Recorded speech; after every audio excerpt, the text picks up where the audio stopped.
Welcome back to Verified Fears. I'm your host, and today we're diving into the Appalachian Mountains, one of America's most haunted regions. These 11 disturbing true horror stories come directly from the people who live them. Park rangers, miners, hikers, and locals who experience something they still can't explain. From cryptid encounters to missing time, phantom figures to unexplained phenomena. These aren't fictional tales.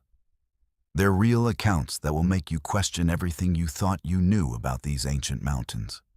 So turn down the lights and prepare yourself for stories that will stay with you long after this video ends. My name is Serena, and I'm 34 years old. I've been working as a park ranger at Shenandoah National Park in Virginia for the past 8 years. And in all that time, I thought I'd seen everything these mountains had to offer. I've dealt with lost hikers, aggressive wildlife, search and rescue operations, and even the occasional paranormal claim from visitors who swore they saw something unexplainable in the woods. I always remained professional and skeptical about those supernatural reports, chalking them up to overactive imaginations or the tricks that shadows and fog can play on the mind in these ancient mountains. But after what happened to me on October 15th, 2019, I can never look at these woods the same way again. And I understand why so many people leave these mountains with stories they struggle to tell. It was a Tuesday night, and I was assigned to the evening patrol shift that covers the Old Rag Mountain area. This is one of our most popular hiking destinations during the day, but at night it becomes completely different.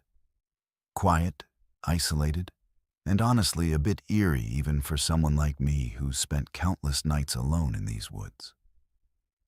The shift was supposed to run from 6 p.m. to 2 a.m., covering the main trails and checking the parking areas for any vehicles that might indicate stranded hikers or people camping illegally. It's routine work that I've done hundreds of times, and I know every inch of those trails like the back of my hand. I can navigate them in complete darkness if I need to, and I've never had any serious incidents during night patrols. That evening started like any other. I checked in at the visitor center, reviewed the day's incident reports, and loaded my gear into the patrol vehicle. The weather was clear and cool, typical for mid-October in the Blue Ridge Mountains, with just a light breeze rustling through the trees that were showing their full autumn colors.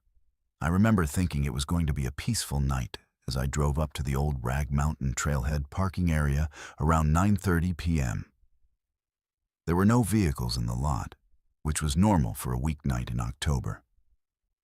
I parked my ranger vehicle and grabbed my standard equipment: flashlight, radio, first aid kit, and my logbook where I record patrol observations and any incidents. I started my patrol on foot at exactly 10 p.m., beginning with the ridge trail that leads up toward the rock scramble section of Old Rag. This trail is about 2.8 miles to the summit, and my plan was to hike up for about an hour, check the area around the rock scramble for any signs of camping or vandalism, and then return via the saddle trail to complete a loop back to the parking area. It's a route I've walked countless times, and even at night with just my flashlight, I can estimate my timing pretty accurately.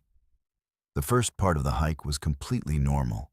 I saw some deer along the trail, heard the usual night sounds of owls and small animals moving through the underbrush, and noted a few spots where fallen branches would need to be cleared during the next day's shift. About 45 minutes into the hike, I reached the area where the trail starts to get rocky and steep, leading up to the famous rock scramble that makes Old Rag such a popular challenge hike. This is where my memory starts to get strange, and where everything I thought I knew about these mountains changed forever. I remember checking my watch and seeing that it was 10:47 p.m. I was making good time and feeling completely normal, maybe a little tired from the uphill climb, but nothing unusual. I stopped to drink some water and was getting ready to continue up toward the summit. when I noticed something odd about the forest around me. The night sounds had stopped completely. No owls, no rustling leaves, no insects. Just total silence that felt heavy and unnatural. In 8 years of night patrols, I'd never experienced anything quite like it. Even on the calmest nights, there's always some ambient sound in the forest. But this was different, like someone had hit a mute button on the entire mountain. I stood there listening for maybe 30 seconds, trying to figure out what might cause such complete silence. That's when I started to hear something else. A low humming sound that seemed to come from everywhere and nowhere at once.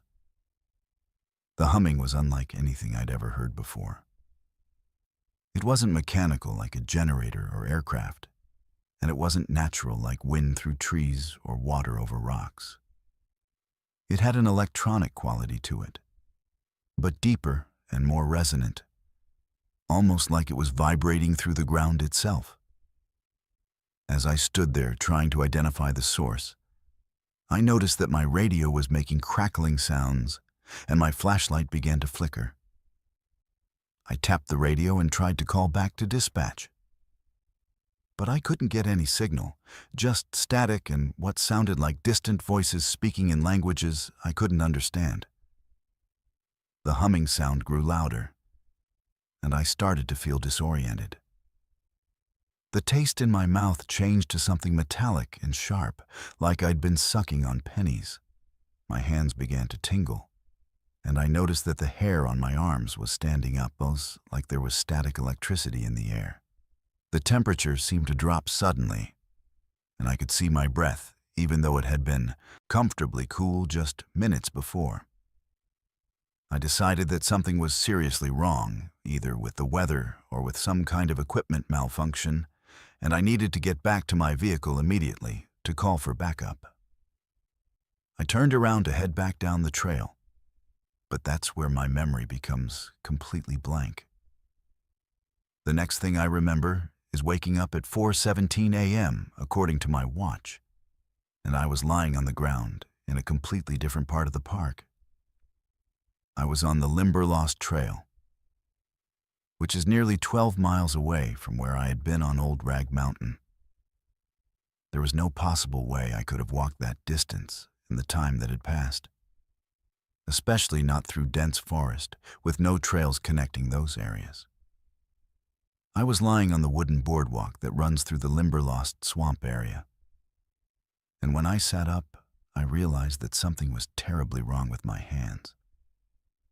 Both of my palms had what looked like burn marks, not like burns from fire or heat, but strange circular patterns that were red and painful to touch.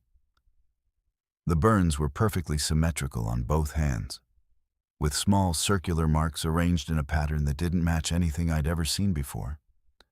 My radio was completely dead, not just out of battery, but physically damaged somehow. When I examined it later, the internal circuits looked like they had been melted, even though the outer casing was completely intact. My flashlight was also dead, and when I opened it up, I found that the batteries had somehow been drained completely, even though they had been fresh at the start of my shift. I managed to walk out to Skyline Drive and flag down an early morning commuter who called 911 for me. The next several hours were a blur of medical examinations, incident reports, and questions I couldn't answer. The burn marks on my hands were photographed and documented, but the Park Service doctor couldn't explain what might have caused them. They didn't match any known type of burn injury, and there was no explanation for how I had ended up 12 miles away from my last known location, with no memory of how I got there. The investigation that followed was thorough, but ultimately inconclusive. My supervisor, Maria Lavender, who had been with the National Park Service for over 20 years, told me she'd never seen anything like it in all her experience. The Park Service brought in specialists to examine my equipment, and they confirmed that the radio damage was unlike anything they'd encountered. The melted circuits suggested exposure to intense electromagnetic fields. but there were no known sources of such energy in that area of the park. Search teams combed both locations. Old Rag Mountain, where I'd lost time, and Limberlost Trail, where I'd been found, but discovered no unusual evidence or explanations for what had occurred. What troubled me most during the investigation was learning about the terrain between those two locations. To walk from Old Rag to Limberlost Trail would require crossing some of the most rugged and dangerous terrain in the entire park.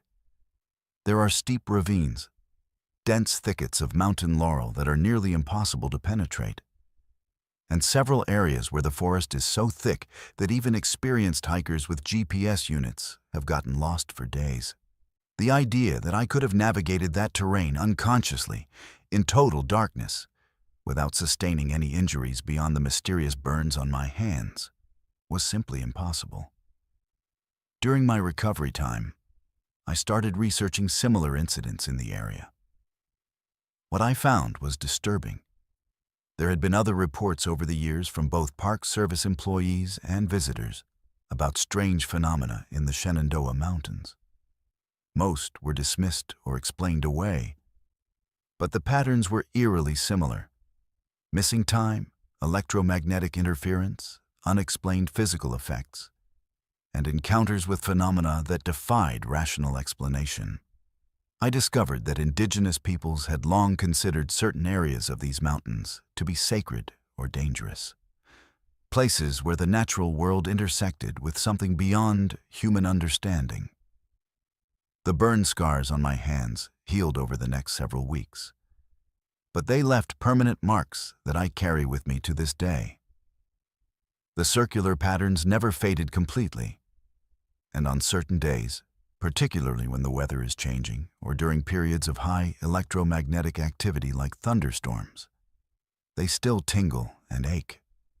I've had them examined by dermatologists and other medical specialists, but no one has ever been able to explain their origin or why they continue to react to environmental changes years later.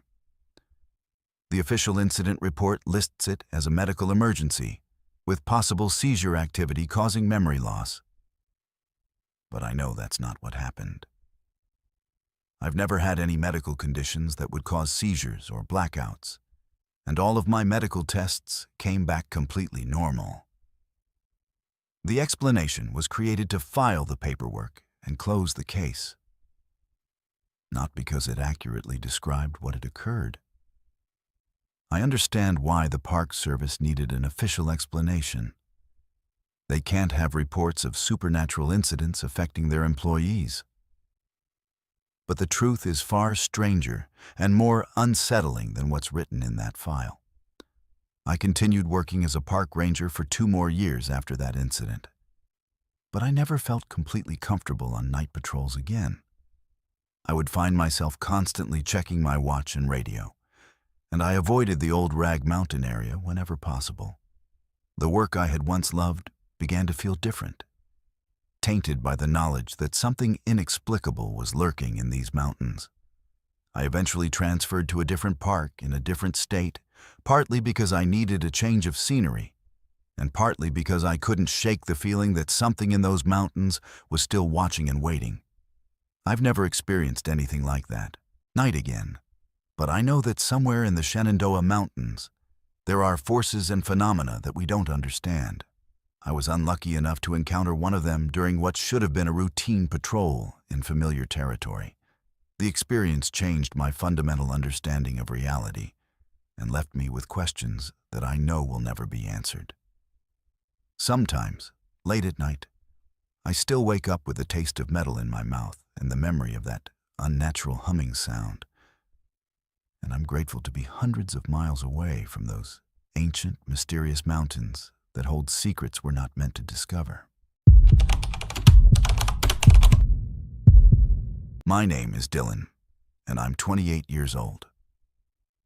For the past 6 years, I've been working as a coal miner in Logan County, West Virginia, one of the most active coal mining regions in the state. It's hard work, dangerous work, and the kind of job that most people don't really understand unless they've done it themselves.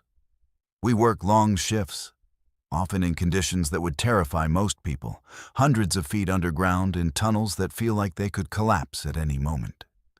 But I grew up in these mountains, and coal mining is what my father did, and his father before him. It's honest work, and it pays well enough to support my family. What happened to me during my shift on March 23, 2021, though, has me questioning whether I want to keep doing this job, and whether there are things in these mountains that are far more dangerous than cave-ins or gas leaks. I work for Mountain State Mining Company, and our operation is located about 15 miles outside of Logan in an area that used to be deep forest before the company started surface mining there in 2018. Surface mining is different from the underground work that most people think of when they hear about coal mining. Instead of digging tunnels, we use massive equipment to strip away the topsoil and rock layers to expose the coal seams underneath. It's controversial because of the environmental impact. But it's also much safer than underground mining, and the pay is better.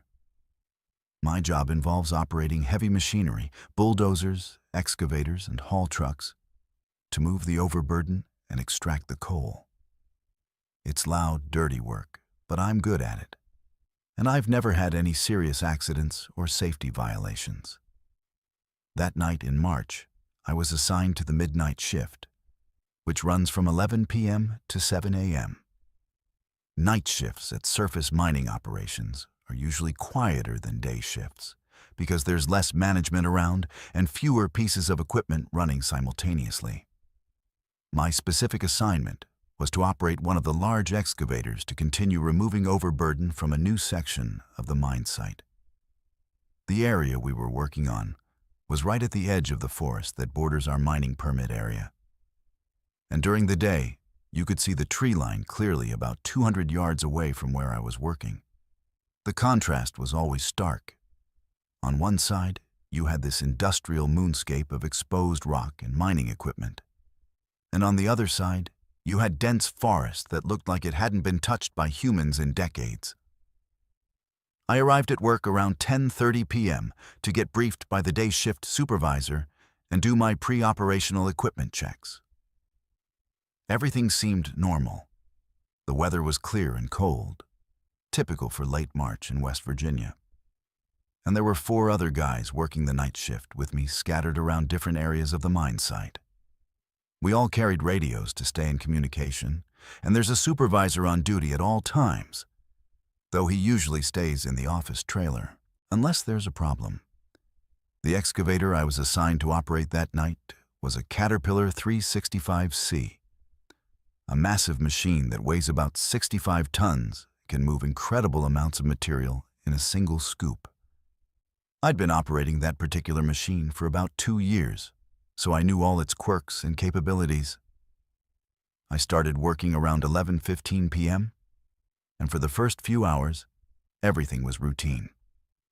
The work is methodical. You position the excavator, dig into the overburden, load the material into haul trucks, and repeat the process. It's almost meditative once you get into a rhythm, and I was making good progress on the section I'd been assigned. The area I was working on was particularly close to the tree line, maybe only 150 yards away. And I remember thinking that it was a shame to see more of that forest going to be cleared away as the mine expanded. These mountains have been here for millions of years, and there's something sad about watching them get torn apart, even if it is providing jobs for people like me. Around 2:30 a.m., I took a break to eat the sandwich my wife had packed for me and to stretch my legs. Working heavy equipment for hours at a time can be physically demanding, even though you're sitting down most of the time. The constant vibration and concentration required can wear you out. I climbed down from the excavator and walked over to where I had a clear view of the tree line while I ate. That's when I first noticed something odd. There was movement in the forest, but it wasn't the kind of movement you'd expect from deer or other wildlife. It was too big, too deliberate, and it seemed to be moving parallel to the tree line, like something was walking back and forth along the edge of the forest, watching our operation. At first, I thought it might be someone from the environmental groups that sometimes try to protest our mining operations, though it would be unusual for protesters to show up in the middle of the night. I grabbed my binoculars from the excavator cab and tried to get a better look. But the lighting at the mine site creates harsh shadows, and the forest beyond the reach of our floodlights was completely dark. I could see something moving, but I couldn't make out any details. The movement was rhythmic, like pacing, and it covered a distance of maybe 50 yards back and forth along the tree line. I watched for about 10 minutes, trying to decide whether I should radio the supervisor or investigate myself. I decided to get back to work and keep an eye on the situation. Mining operations sometimes attract curious people, and usually they lose interest and leave after a while. But as I continued working, I became increasingly aware that whatever was in the tree line was still there, and it seemed to be watching me specifically. Every time I looked in that direction, I could see movement, and I started to get the unsettling feeling that I was being observed. The sensation was so strong that it was affecting my concentration on the work, which is dangerous when you're operating heavy machinery. Around 4 a.m., I decided I needed to take another break and figure out what was going on. I parked the excavator and grabbed my heavy-duty flashlight, one of those tactical lights that's bright enough to illuminate objects hundreds of yards away. I walked to the edge of the work area, as close to the tree line as I could get while staying within the mine site boundaries. I aimed the flashlight toward where I'd been seeing the movement and turned it on full power. What I saw in that beam of light still gives me nightmares, and I know that no matter how many times I tell this story, people are going to think I'm crazy or making it up. Standing at the edge of the tree line, maybe 120 yards away from me, was something that looked like a man but wasn't human. It was enormous. I'd estimate at least 8 feet tall, maybe taller, and covered in dark hair or fur that seemed to absorb the light from my flashlight rather than reflect it. The body was massive and muscular, with arms that hung down almost to its knees and a chest that was broader than any human could possibly have. But what terrified me most was its face. Even at that distance, I could see that it had a face that was almost human, but wrong in every way. Too large, too angular, with eyes that reflected my flashlight beam like an animal's eyes do. For what felt like an eternity, but was probably only 10 or 15 seconds, we stared at each other across that distance. I was frozen in place, not by choice, but because my body simply wouldn't respond to my brain's commands to run. The thing stood perfectly still, looking directly at me, and I had the overwhelming sensation that it was evaluating me, trying to decide what to do about the fact that I had seen it. Then, without any warning, it opened its mouth and let out a sound that I can only describe as the most terrifying scream I've ever heard in my life. The scream wasn't human, but it wasn't like any animal sound I'd ever heard either. It was deep and powerful enough that I could feel it in my chest, but it also had higher-pitched elements that seemed to cut right through my skull. The sound lasted maybe 5 seconds, and it was so loud that I'm sure it carried for miles through those mountains. As soon as the scream ended, the creature turned and disappeared into the forest with a speed that seemed impossible for something that large. I could hear branches breaking and leaves rustling as it moved away. But within seconds, the forest was completely quiet again. I stood there for several minutes, shaking and trying to process what I had just witnessed. My first instinct was to call the supervisor on my radio, but I realized that there was no way to explain what I had seen without sounding completely insane. Instead, I decided to continue working and think about whether I should report the incident. The rest of my shift passed without any further sightings, but I couldn't concentrate on my work. Every shadow in the tree line made me jumpy, and I kept expecting to hear that terrifying scream again. When the day shift arrived at 7 a.m., I was relieved to see other people and to know that I wouldn't be alone at the mine site anymore. I mentioned to a couple of the day shift guys that I had seen something unusual in the woods during the night, but I didn't go into detail about what it was. Most of them just assumed I had seen a bear or a large deer and didn't think much about it. I decided not to file an official report because I was worried about how it might affect my job, and because I honestly wasn't sure that anyone would believe me. But that afternoon, when I came back to work for my next shift, my supervisor, Rick Patterson, pulled me aside and asked me about what I had seen the night before. He said that the day shift crew had found something unusual near the tree line where I had been working. When he showed me the photographs they had taken, I felt sick to my stomach. There were footprints in the soft soil near the forest edge. Massive prints that were clearly not human, but also not like any animal tracks I had ever seen. The prints were at least 18 inches long and showed what looked like 5 toes, but they were much wider and deeper than human footprints would be, even from someone wearing boots. Rick told me that they had called in a wildlife biologist from the state to examine the prints, but the expert couldn't identify what kind of animal might have made them. The prints were too large for a bear, and the foot structure was wrong for any known species in West Virginia. The biologist took measurements and photographs, but he admitted that he had never seen anything like them in 20 years of studying wildlife in the Appalachian region. Rick asked me directly if I had seen what made those prints, and I told him the truth about my encounter with the creature in the tree line. To my surprise, Rick didn't seem skeptical about my story. He told me that there had been other reports over the years from miners and loggers in the area about encounters with something large and human-like in the forests around Logan County.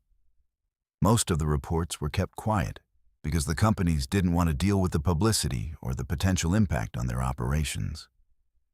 But Rick said that management was aware that there were unexplained phenomena in these mountains that occasionally affected their workers. The security cameras at the mine site had recorded the time when I used my flashlight to illuminate the tree line, and Rick showed me the footage. In the video, you can clearly see my flashlight beam, and you can see something large moving at the edge of the forest. But the resolution and lighting aren't good enough to make out any details about what it was. The audio from the security system had picked up the creature's scream, though. And when Rick played it back for me, it was just as terrifying as I remembered. The sound was so unusual that it didn't seem natural. It was like something from a horror movie, but I knew it was real because I had heard it myself. I continued working at the mine for several more months after that incident, but I was never completely comfortable on night shifts again. Every time I worked near the tree line, I found myself constantly looking toward the forest, expecting to see something watching me from the shadows. I started carrying a more powerful flashlight and made sure my radio was always working properly in case I needed to call for help. Several times, I thought I saw movement in the tree line, but I never had another clear sighting of the creature. Eventually, I decided to transfer to a different mining operation in a different part of the county, partly because the night shifts were affecting my sleep and my family life, and partly because I couldn't shake the feeling that something in those woods was still watching and waiting. I've never seen anything like that creature again, but I know it's still out there somewhere in the forests of Logan County. Other miners have reported similar encounters, and the stories are consistent enough that I believe there's something living in these mountains that science hasn't discovered or acknowledged yet. What bothers me most about the whole experience is the intelligence I saw in that creature's behavior. It wasn't just some wild animal that had wandered into the area. It was deliberately watching our operation, studying us, and it made a conscious decision to reveal itself to me when I shone my flashlight on it. The way it stood there and stared at me before screaming and disappearing suggested a level of intelligence and awareness that was deeply unsettling. I sometimes wonder if it was trying to warn me away from that area, or if it was simply letting me know that it was there and that it was watching us. I still work in coal mining, but now I'm on day shifts only, and I avoid working in areas that are close to dense forest. I've told my story to a few close friends and family members, but most people either don't believe me or think I saw a bear and let my imagination run wild. But I know what I saw that night in March 2021. And I know that there are things living in the mountains of West Virginia that are far stranger and more dangerous than anything most people can imagine. The Appalachian Mountains are ancient, and they hold secrets that we're probably not meant to discover. I was unlucky enough to encounter one of those secrets, and it's changed the way I look at these mountains forever. My name is Kayla, and I'm 42 years old. I've been working as a real estate agent in eastern Tennessee for the past 15 years, specializing in mountain properties and rural land sales.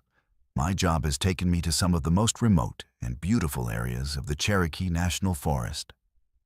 And I've hiked hundreds of miles of trails while scouting properties, evaluating land values, and showing clients potential investment opportunities.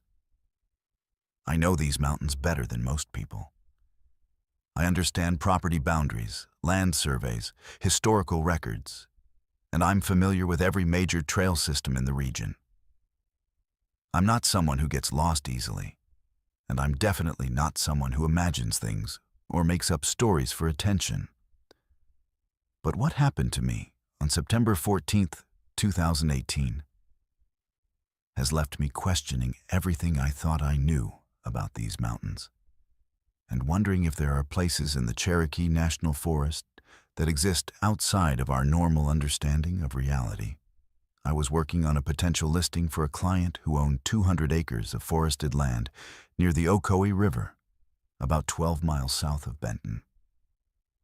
The property had been in his family for 3 generations, but he was getting older and needed to sell it for retirement funds. My job was to hike the entire property, document any structures or improvements, take photographs for the listing, and assess the land's development potential. It's the kind of work I do regularly, and I usually enjoy these solo hiking trips through pristine forest areas. I'm comfortable being alone in the wilderness. I carry all the necessary safety equipment, and I always file detailed trip plans with my office so people know where I am and when to expect me back. I started my survey early that morning, around 7:30 a.m., beginning at the property's eastern boundary near Forest Service Road 221. The weather was perfect for hiking. Clear skies, comfortable temperature, and low humidity. According to the property survey I had with me, the land was mostly undeveloped forest with some old logging roads from the 1960s, but no permanent structures. The previous owner had mentioned that his grandfather might have built some hunting shelters somewhere on the property decades ago. But there were no records of any buildings, and he wasn't sure if they still existed or where they might be located. I spent the morning hiking the perimeter of the property, using my GPS unit to mark boundary corners and taking photographs of significant features like streams, rock formations, and old-growth trees that might add value to the listing. The forest was typical for that area, mixed hardwoods and pines, with dense understory in some areas and more open walking in others. I saw plenty of wildlife sign, including deer tracks and what looked like wild boar wallows, but nothing unusual or unexpected. By noon, I had covered about half of the property and was feeling confident that I would finish the survey by late afternoon. After eating lunch near a small creek that ran through the middle of the property, I decided to explore some of the old logging roads that showed up on the survey map. These roads were supposed to be overgrown and probably impassable. but they might still be useful for accessing different parts of the property, and potential buyers would want to know about them. I found the main logging road without much difficulty. It was grown over with saplings and brush, but the roadbed was still visible and walkable. I started following it deeper into the property, toward an area that the survey map showed as being the most remote and heavily forested section of the land. About 2 miles up the old logging road, I came around a bend and saw something that stopped me in my tracks. There, in a small clearing about 50 yards ahead of me, was a log cabin that looked like it had been built in the 1800s. It was a substantial structure, maybe 24 feet by 30 feet, with a stone chimney and a covered front porch. The logs were weathered, but appeared to be in remarkably good condition, and the roof looked like it was made of hand-split wooden shingles. There were 2 small windows with actual glass panes, and the front door was made of heavy wooden planks with iron hardware that looked hand-forged. My first reaction was excitement. Discovering a historical structure like this would significantly increase the property's value, and it would be a major selling point for potential buyers. But as I got closer to the cabin, I started to feel confused and then increasingly disturbed. The cabin was in far too good condition for something that had supposedly been abandoned in the forest for decades.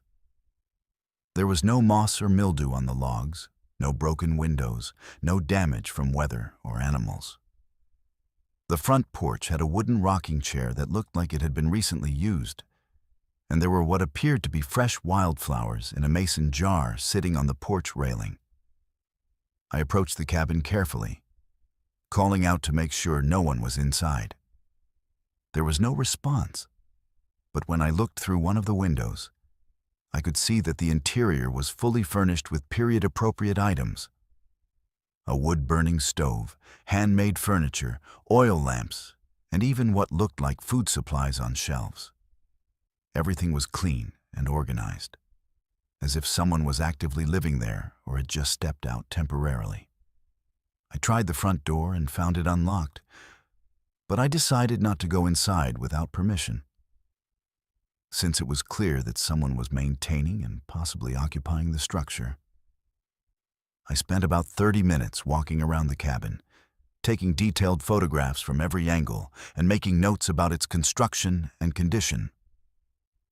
I also used my GPS unit to mark the exact coordinates of the structure so I could find it again and bring the property owner back to see it. The GPS showed that the cabin was located at exactly 35.1847 degrees north, 84.4721 degrees west, which put it near the center of the property according to my survey map. I took over 40 photographs, including close-up shots of the construction details, the furnishings visible through the windows, and the surrounding forest area. When I got back to my office that afternoon, I immediately started researching the history of the property to find records of when the cabin might have been built and who might currently be living there. I checked county records, historical society archives, and even old aerial photographs from the 1950s and 1960s. But I couldn't find any mention of structures on that property. I also called the property owner to ask about the cabin. But he was adamant that there were no buildings on the land, and that his family had never built or maintained any permanent structures there. 3 days later, I returned to the property with the owner and a representative from the local historical society, planning to document the cabin more thoroughly and determine its historical significance. I led them directly to the GPS coordinates, where I had marked the cabin's location, following the same logging road I had used during my initial survey. But when we reached the coordinates, there was nothing there except dense forest. The clearing where the cabin had stood was gone, replaced by mature trees that looked like they had been growing there for decades. I was completely baffled. I checked and double-checked my GPS coordinates, thinking I might have made a mistake or gotten turned around. but the location was exactly where I had marked it. We spent over 2 hours searching the surrounding area, thinking the cabin might be nearby and I had simply recorded the wrong coordinates. But we found no trace of any structure. There was no clearing, no evidence of human activity, no disturbance in the forest floor that would indicate a building had ever been there. When I got home that evening, I immediately checked the photographs I had taken of the cabin, expecting to use them to prove to the others that the structure had existed. But when I opened the photo files on my computer, I was shocked to discover that every single photograph showed nothing but dense forest. The images were taken at the correct GPS coordinates and at the right times according to the timestamps. But instead of showing a log cabin, they showed the same thick woods that we had found when we returned to the site. I examined the photographs more closely, thinking there might be some technical problem with my camera or memory card. But the images were clear and properly exposed. You could see the exact spot where the cabin should have been, but there was nothing there except trees and undergrowth. The timestamps on the photos matched my notes about when I had taken them, and the GPS data embedded in the image files confirmed that they were taken at the correct location. But somehow, the cabin that I had seen and photographed had completely disappeared from the images. Over the next several weeks, I returned to the property multiple times, always going to the same GPS coordinates and searching the surrounding area thoroughly. I never found any trace of the cabin again, and I began to question my own memory and sanity. I had the property surveyed professionally, and the surveyors confirmed that there were no structures on the land and no evidence that any buildings had ever been constructed there. Soil tests showed no disturbance or chemical traces that would indicate human habitation. And aerial photographs going back to the 1940s showed continuous forest cover, with no clearings or structures. I started researching similar phenomena and discovered that there are documented cases of people encountering structures or landscapes that seem to exist temporarily before disappearing without a trace. These incidents are often dismissed as hallucinations or false memories, but the witnesses are usually rational, reliable people who have no reason to fabricate such stories. I found accounts from other parts of the Appalachian Mountains where hikers, surveyors, and outdoors professionals had encountered buildings, roads, or even entire settlements that vanished when they tried to return to them. The experience has had a profound impact on my work and my understanding of these mountains. I still work as a real estate agent, and I still hike regularly in the Cherokee National Forest. But I'm much more cautious about what I document and how I interpret what I see in remote areas. I've learned that there are aspects of these ancient mountains that don't conform to our normal understanding of physical reality, and that sometimes we encounter things that exist in ways we can't explain or comprehend.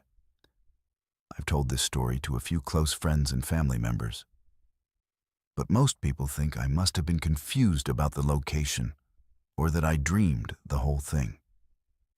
The lack of photographic evidence makes it impossible to prove what I experienced. And I understand why people are skeptical. But I know what I saw that day in September 2018. And I know that for at least a few hours, there was a perfectly preserved 19th century cabin sitting in a forest clearing where no cabin should have existed. What disturbs me most about the experience is the implication that there might be places in these mountains where different time periods or realities intersect in ways we don't understand. The cabin I saw wasn't a ruin or an abandoned structure. It was actively maintained and appeared to be inhabited by someone from a different era. The furnishings, the construction techniques, even the wildflowers on the porch all suggested that I had somehow glimpsed a slice of life from the 1800s that was still continuing in some parallel version of that forest. I still have the GPS coordinates marked in my unit, and I sometimes drive out to the property just to walk to that spot and try to understand what happened there. The forest looks completely normal now, with no hint that anything unusual ever occurred there. But I can't shake the feeling that the cabin is still there somehow, existing in a different layer of reality that I was lucky or unlucky enough to glimpse for a few hours on that September afternoon. The experience has made me much more open to the possibility that the Appalachian Mountains contain mysteries that go beyond what we can measure and document with our modern technology. These mountains are incredibly ancient, and they've witnessed thousands of years of human history that we know very little about. Maybe sometimes, under the right conditions, we get brief glimpses of that hidden history, and maybe that's what happened to me when I discovered the cabin that wasn't there. My name is Dale Parsons, and I'm 67 years old. I've been hunting in the mountains of West Virginia for over 50 years, ever since my father first took me out into the Monongahela National Forest when I was just 15. In all those decades of wandering through these woods, I thought I knew every sound, every danger, and every trick that the wilderness could play on a man's mind. I've been lost in blizzards, faced down aggressive bears, and spent countless nights alone in the forest with nothing but my rifle and my wits to keep me safe. But what happened to me during deer season in November 2016 was unlike anything I'd ever experienced. And it's left me questioning whether there are things in these ancient mountains that prey on human emotions and memories in ways that no natural predator ever could. I had been planning this particular hunting trip for months. My regular hunting partner, my brother Jim, had passed away the previous spring after a long battle with cancer, and this was going to be my first solo hunting trip since his death. We had hunted together for over 40 years, and I wasn't sure I was ready to go back to our favorite spots without him. But my wife Margaret convinced me that it would be good for me to get back out there and continue doing something I loved. Jim would have wanted me to keep hunting, she said. And she was right. The hunting season had always been sacred time for us, a chance to disconnect from the world and spend time in the wilderness that had shaped both of our lives. I chose a section of the Monongahela National Forest that Jim and I had hunted many times over the years, an area about 20 miles east of Elkins that we called the Maple Hollow because of the dense stands of sugar maples that turned brilliant colors every fall. It's remote country, accessible only by a rough Forest Service road that requires four-wheel drive, and we had never encountered other hunters there despite decades of visiting the area. The terrain is challenging, steep ridges, deep hollows, and thick undergrowth that can hide deer until they're practically on top of you. But we knew the land well and had established several tree stands and ground blinds over the years. I arrived at our base camp on November 10th, 3 days into the rifle season, and set up my tent in the same clearing where Jim and I had camped countless times before. The weather was perfect for hunting, cold and clear, with just enough wind to mask small sounds, but not enough to make shooting difficult. I spent the afternoon checking our old tree stands and ground blinds, making sure they were still safe and properly positioned. Everything looked exactly as we had left it the previous year.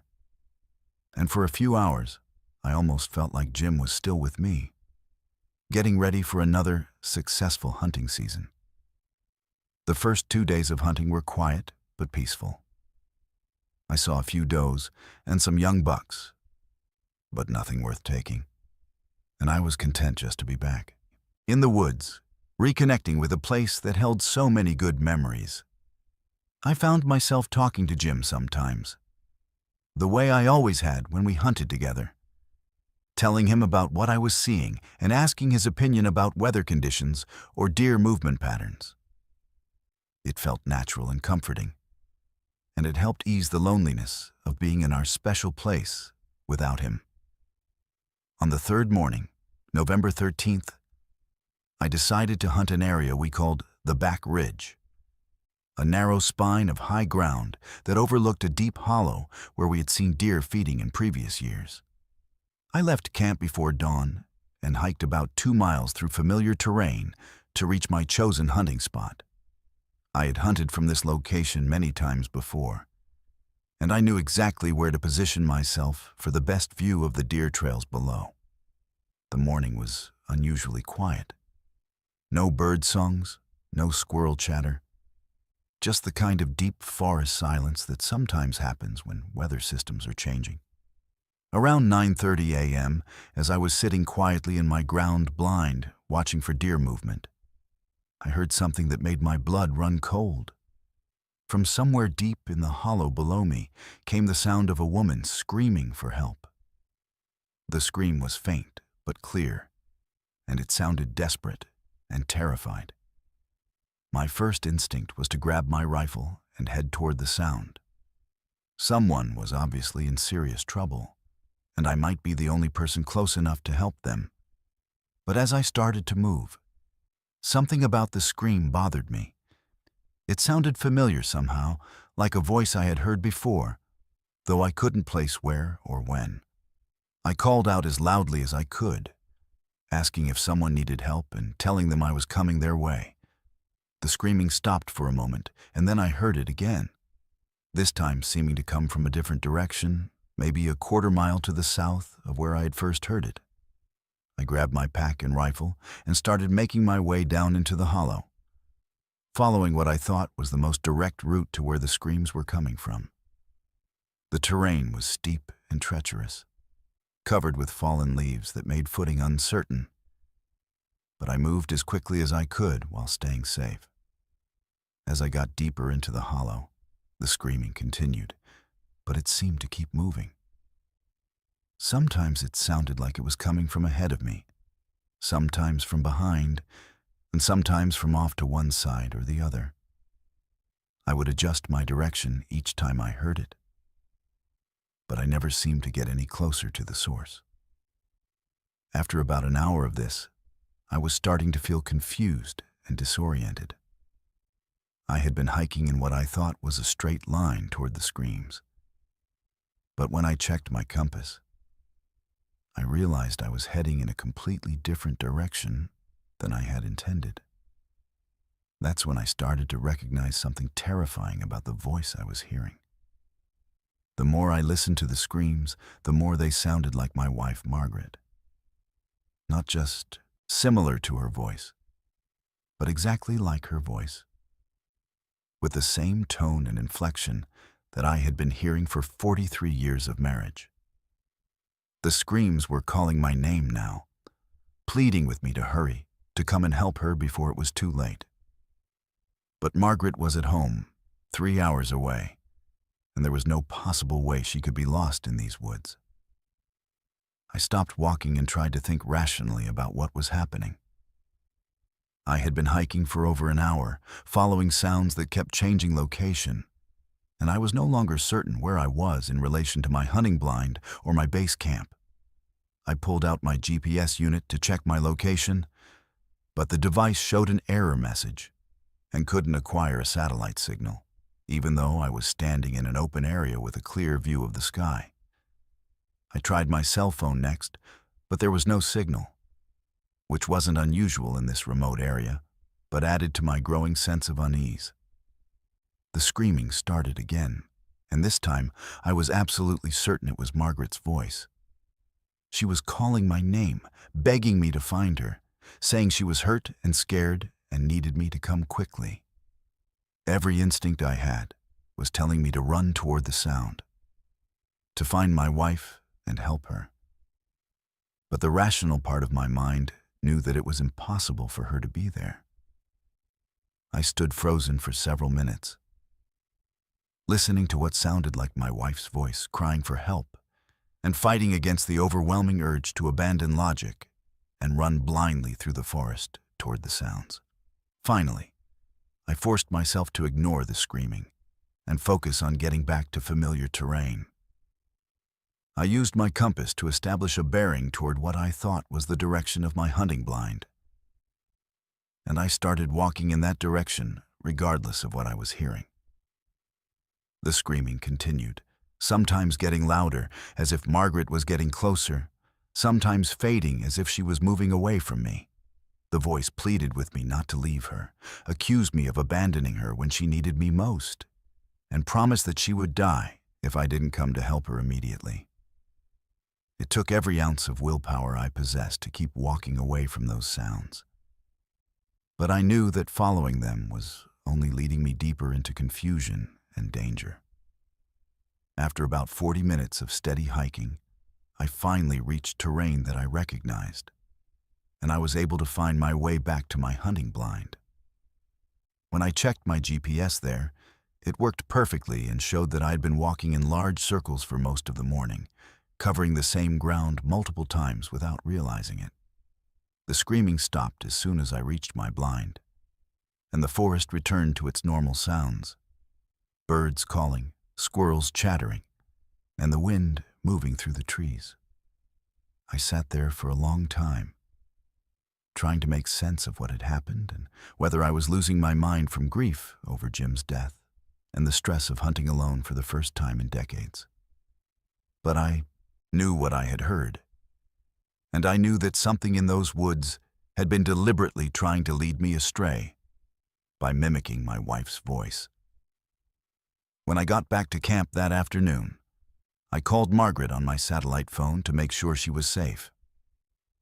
She was at home, exactly where she was supposed to be, and she had no idea why I sounded so shaken when I talked to her. I didn't tell her what had happened. I didn't want to worry her, and I wasn't sure she would believe me anyway. But hearing her real voice, calm and normal, and coming through the phone from our house 3 hours away, confirmed that whatever I had been hearing in the woods was not actually my wife. I spent one more night at the camp, but I didn't hunt the next day. Instead, I packed up my gear and drove home, cutting my hunting trip short for the first time in over 30 years. I told Margaret that I just wasn't ready to hunt alone yet, that I needed more time to process Jim's death before I could enjoy being in the woods without him. That was partially true, but the real reason I left was that I no longer felt safe in those mountains, knowing that something there could perfectly mimic human voices and use them to lead people astray.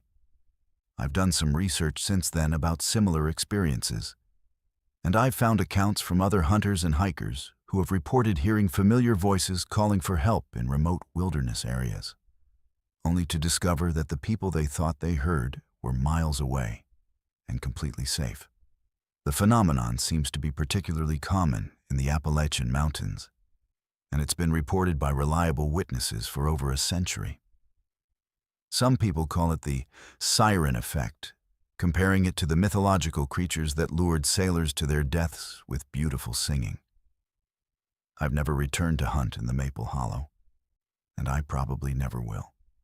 I still hunt in other areas of West Virginia, but never alone, and I'm much more cautious about following sounds that I can't immediately identify and locate. The experience taught me that these ancient mountains hold mysteries that go far beyond what we can explain with conventional understanding of nature and wildlife. There are forces in these hills that can manipulate our emotions and our perceptions in ways that are both subtle and terrifying. What disturbs me most about that day in November 2016 is how perfectly the voice matched Margaret's, down to the smallest details of pronunciation and emotion. Whatever was producing those sounds had somehow accessed not just the sound of her voice, but also intimate knowledge of how she would sound when she was frightened and calling for help. That level of mimicry suggests an intelligence that is both highly sophisticated and deeply malevolent, something that studies human behavior and uses that knowledge to exploit our deepest instincts and fears. I'm 67 years old now, and I've seen a lot of strange things in my time, but nothing has shaken me as much as hearing my wife's voice crying for help in a place where she couldn't possibly have been. It's made me realize that the Appalachian wilderness contains dangers that have nothing to do with wild animals or harsh weather, and that sometimes the most frightening predators are the ones that hunt using our own love and loyalty against us. My name is Crystal, and I'm 25 years old. I'm currently in my third year of nursing school at West Virginia University, and I spend a lot of time driving back and forth between the campus in Morgantown and my clinical rotation sites throughout the northern part of the state. It's demanding work.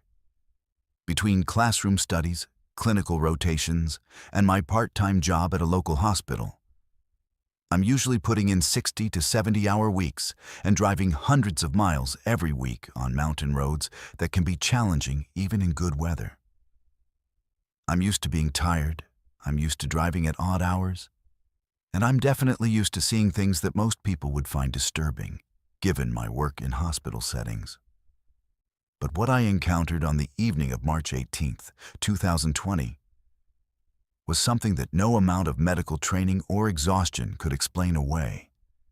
And it's left me convinced that there are forces in these mountains that can somehow sense impending disasters and try to warn people about them. I had just finished a 12-hour clinical rotation in the intensive care unit at Ruby Memorial Hospital in Morgantown, and I was driving home to my apartment in Fairmont, about a 20-minute drive south on Interstate 79. It was around 9:30 p.m., and I was exhausted after a particularly difficult shift that had involved 2 cardiac arrests and a trauma case that had kept me on my feet for most of the day. March 18th was also significant because it was during the early days of the COVID-19 pandemic, when hospitals were just starting to implement new safety protocols and everyone was on edge about what might be coming. The stress level in healthcare settings was incredibly high, and all of us students were working extra hours to help with the increased patient load. The drive from Morgantown to Fairmont takes you through some beautiful but isolated mountain country, and there's a stretch of about 10 miles where you don't see many other vehicles, especially late at night. I had made this drive hundreds of times, and I knew every curve and hill along the route. The weather that night was clear and cold, typical for March in West Virginia, with good visibility and dry roads. I remember feeling relieved to be heading home after such a long day, and I was looking forward to getting a few hours of sleep before my next clinical rotation started early the next morning. About halfway home, as I was approaching the bridge that crosses the Monongahela River just south of Star City, I noticed something unusual in my headlights. At first, I thought it was a large bird that had been startled by my car and was flying parallel to the road. But as I got closer, I realized that what I was seeing was far too large to be any normal bird. The creature was flying alongside my car at about the same speed I was traveling, around 55 miles per hour, and it was staying perfectly even with my driver's side window, maybe 30 feet away from the road. I slowed down to get a better look, thinking that maybe I was seeing some kind of optical illusion created by shadows or reflections from my headlights. But as my speed decreased, the creature adjusted its flight pattern to match, continuing to pace my car with what seemed like deliberate intent.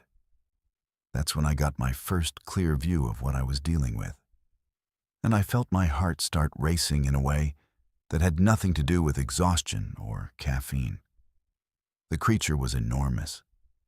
I would estimate it had a wingspan of at least 12 feet, maybe more.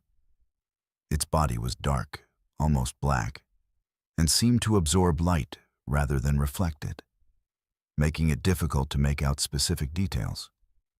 But what I could see clearly were its eyes, which were glowing bright red and seemed to be looking directly at me through my car window.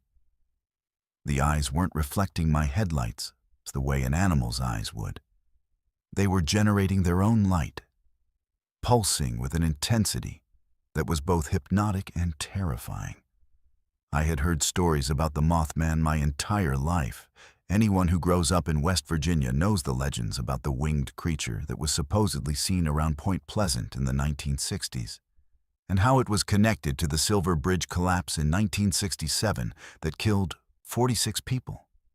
But I had always dismissed those stories as folklore, the kind of local legends that every region has to attract tourists and sell books.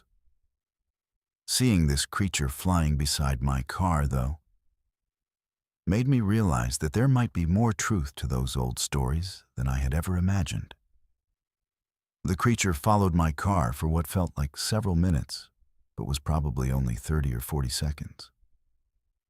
During that time, I had the strangest sensation that it was trying to communicate with me somehow. Not through sound or words, but through some kind of direct mental contact. I felt an overwhelming sense of urgency and warning, as if the creature was trying to tell me that something terrible was about to happen and that I needed to be prepared for it. The feeling was so strong that I actually pulled over to the side of the road, thinking that maybe the creature was trying to warn me about some immediate danger like a car accident or a medical emergency. As soon as I stopped the car, the creature hovered above the road for a moment, its red eyes fixed on me with an intensity that made me feel like it was looking directly into my soul. Then, without any warning, it let out a sound that I can only describe as the most haunting and mournful cry I've ever heard. The sound seemed to contain layers of meaning, sadness, warning, and something like resignation all mixed together. After making that sound, the creature flew directly toward the bridge ahead of me, circled it several times as if examining it closely, and then disappeared into the darkness. I sat in my car for several minutes, shaking and trying to process what I had just witnessed. My nursing training had taught me to be observational and analytical, to look for logical explanations for unusual phenomena. But there was no rational way to explain what I had seen. The creature had been too large and too unusual to be any known species of bird or bat, and its behavior had been too deliberate and intelligent to be explained as random animal activity. I eventually continued my drive home, but I kept thinking about the creature's focus on the bridge and the overwhelming sense of warning I had felt during our encounter. The Monongahela River Bridge that the creature had circled was a major transportation link for the region, carrying thousands of vehicles every day between Morgantown and communities to the south. If something were to happen to that bridge, it would be a catastrophic disaster affecting hundreds of people. 3 days later, on March 21st, 2020, I was driving to another clinical rotation when I saw emergency vehicles and construction crews blocking access to the same bridge where I had encountered the Mothman. I pulled over and asked one of the construction workers what was happening, and he told me that routine safety inspections had discovered serious structural problems with the bridge's support systems. The bridge was immediately closed to all traffic while emergency repairs were made, and engineers later said that the structure had been on the verge of catastrophic failure that could have occurred at any time. The news reports about the bridge closure mentioned that if the structural problems hadn't been discovered when they were, the bridge could have collapsed without warning, potentially during rush hour when it was packed with commuters. The engineering assessment concluded that the bridge had been unsafe for several weeks before the problems were detected, meaning that thousands of people had been crossing a structure that could have failed at any moment. When I heard this news, I immediately thought about my encounter with the Mothman and the creature's strange behavior around that bridge. The timing was too perfect to be a coincidence. I had seen the creature examining the bridge just 3 days before serious structural problems were discovered that required immediate emergency closure. It seemed clear to me that somehow the creature had known about the danger and had been trying to warn people about the impending disaster. I started researching the history of Mothman sightings in West Virginia, particularly the famous incidents around Point Pleasant in the 1960s. What I learned was fascinating and disturbing. The original Mothman sightings in 1966 and 1967 followed a very similar pattern to what I had experienced. Witnesses reported encounters with a large, winged creature with glowing red eyes that seemed to be trying to communicate warnings about impending disasters. The sightings culminated with the collapse of the Silver Bridge on December 15, 1967, which killed 46 people and injured many others. Reading the accounts of those earlier witnesses, I was struck by how closely their descriptions matched what I had seen. The physical appearance of the creature, the way it seemed to study infrastructure like bridges and buildings, the sense of urgency and warning that witnesses felt during encounters. All of these elements were consistent across decades of reports. It suggested that either the same creature or similar creatures had been appearing in West Virginia for over 50 years, always in connection with impending disasters. What made my encounter particularly significant was that it occurred during the early stages of the COVID-19 pandemic, when the world was facing a crisis unlike anything we had seen in generations. Hospitals were preparing for massive influxes of patients, supply chains were breaking down, and entire communities were about to be locked down to prevent the spread of the virus. In retrospect, March 2020 was the beginning of a disaster that would affect millions of people worldwide. And perhaps the Mothman's appearance was somehow connected to the broader sense of impending catastrophe that was about to unfold. I've had several more encounters with unusual phenomena since that night in March 2020, though nothing as dramatic as my Mothman sighting. I've seen strange lights in the sky while driving home from late shifts, heard unexplained sounds coming from the forests around the hospital, and occasionally felt that same sense of warning and urgency that I experienced during my encounter with the winged creature. Each time, these experiences have been followed within days or weeks by news of accidents, natural disasters, or other tragic events in the region. I'm now in my final year of nursing school, and I've learned to trust my instincts about danger and warning signs, both in medical settings and in my daily life. The healthcare field has taught me that there are often subtle signs of impending problems that most people miss, and that paying attention to these warning signals can literally save lives. My encounter with the Mothman has convinced me that there are forces in these mountains that operate on a similar principle, somehow sensing disasters before they occur and trying to warn people who are sensitive enough to understand their messages. I still drive the same routes through the mountains of West Virginia for my clinical rotations, and I always pay attention to unusual phenomena that I might encounter along the way. I've learned that the Appalachian Mountains are home to mysteries that go far beyond what we can explain with conventional science or logic, and that sometimes we're lucky enough to receive warnings about dangers that we might not otherwise see coming. The Mothman that I encountered on that bridge in March 2020 was trying to protect people from a disaster that could have killed dozens or hundreds of innocent commuters. And I feel privileged to have been chosen as a witness to that warning. I may never fully understand what the Mothman is or where it comes from, but I know that my encounter with it changed my perspective on the world and made me more aware of the hidden connections between seemingly unrelated events.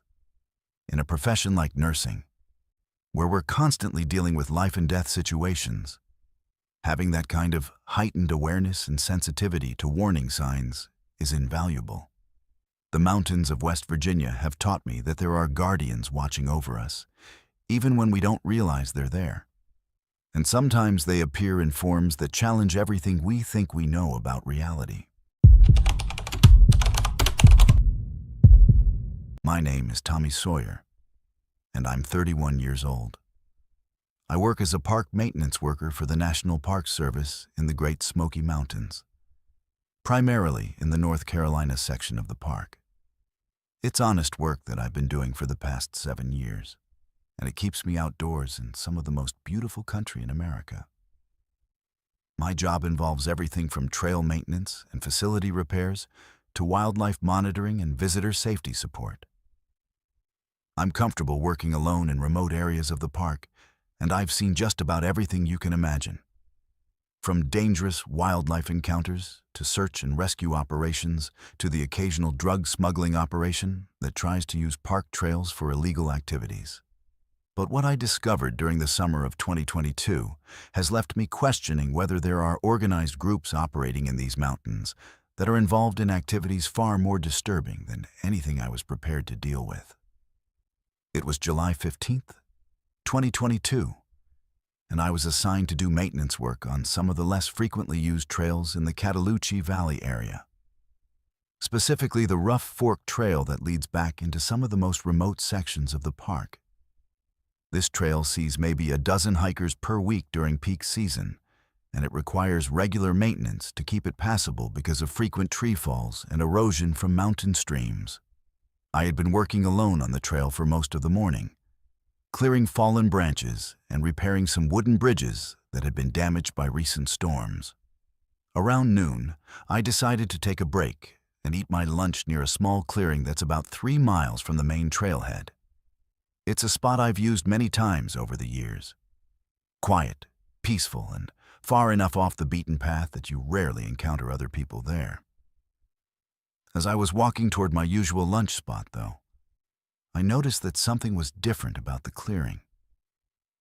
There were objects scattered around the area that definitely hadn't been there during my last maintenance visit 2 weeks earlier. When I got closer, I realized that what I was seeing was an arrangement of animal bones that had been deliberately placed in specific patterns around the clearing. There were dozens of bones, mostly from deer, but also what looked like smaller animals like raccoons and possums, that had been cleaned completely of any flesh or tissue and arranged in geometric designs on the forest floor. The bones were positioned in concentric circles, with larger bones like femurs and skulls forming the outer rings and smaller bones filling in the interior spaces. At first, I thought it might be the work of some kind of natural predator or scavenger that had been collecting bones in the area. But the arrangements were far too organized and deliberate to be the result of animal behavior. The bones had been placed with obvious intent, and many of them had been positioned in ways that would be impossible for any animal to achieve. Some of the skulls were balanced on top of vertical bones, creating structures that required careful engineering to remain stable. As I examined the bone arrangements more closely, I started to notice other disturbing details. Many of the bones had symbols carved into them, not random scratches or natural wear marks, but deliberate carvings that formed recognizable patterns. The symbols weren't anything I recognized from mainstream religions or cultures, but they had a consistency that suggested they were part of some organized belief system or ritual practice. Some symbols appeared to be variations of ancient Celtic or Germanic runes, while others looked more like Native American petroglyphs. But there were also completely unfamiliar designs that I couldn't identify. The trees around the clearing had also been marked with similar symbols. Someone had used a sharp knife or carving tool to cut deep designs into the bark of at least a dozen trees, creating a ring of marked trees around the bone arrangements. The carvings were fresh.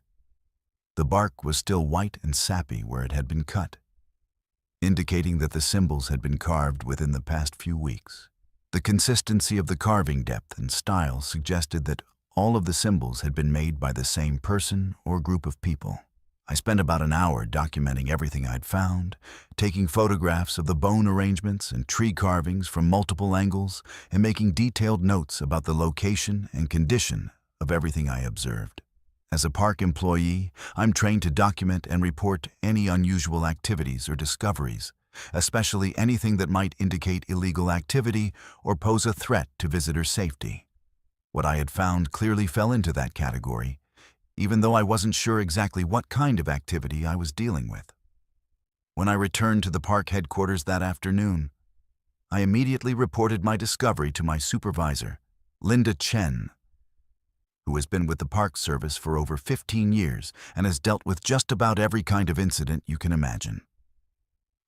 I showed her the photographs I had taken and described the location and extent of what I had found. Her reaction was more serious than I had expected. She immediately contacted the park's law enforcement division and asked me to prepare a detailed written report documenting everything I had observed.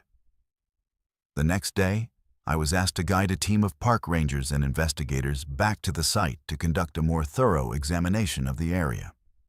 What they found was even more disturbing, though, than what I had initially discovered.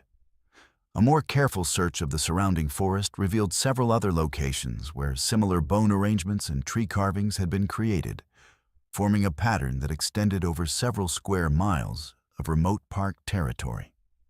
The investigators also found evidence of recent campfires and temporary shelters, indicating that people had been spending extended periods of time in the area. Most disturbing of all, the investigators discovered that some of the bones in the arrangements weren't from wild animals. Mixed in with the deer and small mammal bones were what appeared to be domestic animal bones, dogs, cats, and possibly other pets that had been killed and added to the collections. The investigators couldn't determine whether the domestic animals had been killed specifically for these rituals or whether the bones had been obtained some other way. But the presence of pet remains and suggested that whatever group was responsible for these activities was escalating their behavior in concerning ways. The Park Service immediately launched a full investigation, including coordination with local law enforcement agencies and consultation with experts in cult activities and occult practices. I was interviewed several times about my discovery and asked to provide additional details about anything unusual I might have observed in the area over the past several months. During these interviews, I remembered seeing what I had thought were hikers camping in remote areas of the park during my previous maintenance visits. But now I realized that these might have been members of the group responsible for the bone arrangements. About a week after my initial discovery, things took a much more personal and frightening turn. When I arrived at work one morning, I found that someone had left a collection of animal bones arranged in a pattern on the hood of my personal vehicle, which was parked in the employee lot at park headquarters. The bones were arranged in the same style as the ones I had found in the forest, and they included some of the same carved symbols that had been cut into the trees. There was also a handwritten note tucked under one of the bones that simply said, "Forget what you saw." I immediately reported this incident to park law enforcement, and they treated it as a serious threat against a federal employee. The parking area was examined for fingerprints and other evidence, and security cameras were reviewed to try to identify who might have placed the bones on my vehicle. Unfortunately, the cameras didn't capture clear images of the person responsible, and no useful physical evidence was recovered from the bones or the note. The threatening message made it clear that someone involved in creating the bone arrangements knew that I had discovered them and reported them to authorities. This was particularly disturbing because it meant that the group responsible for these activities was monitoring park service operations and keeping track of individual employees.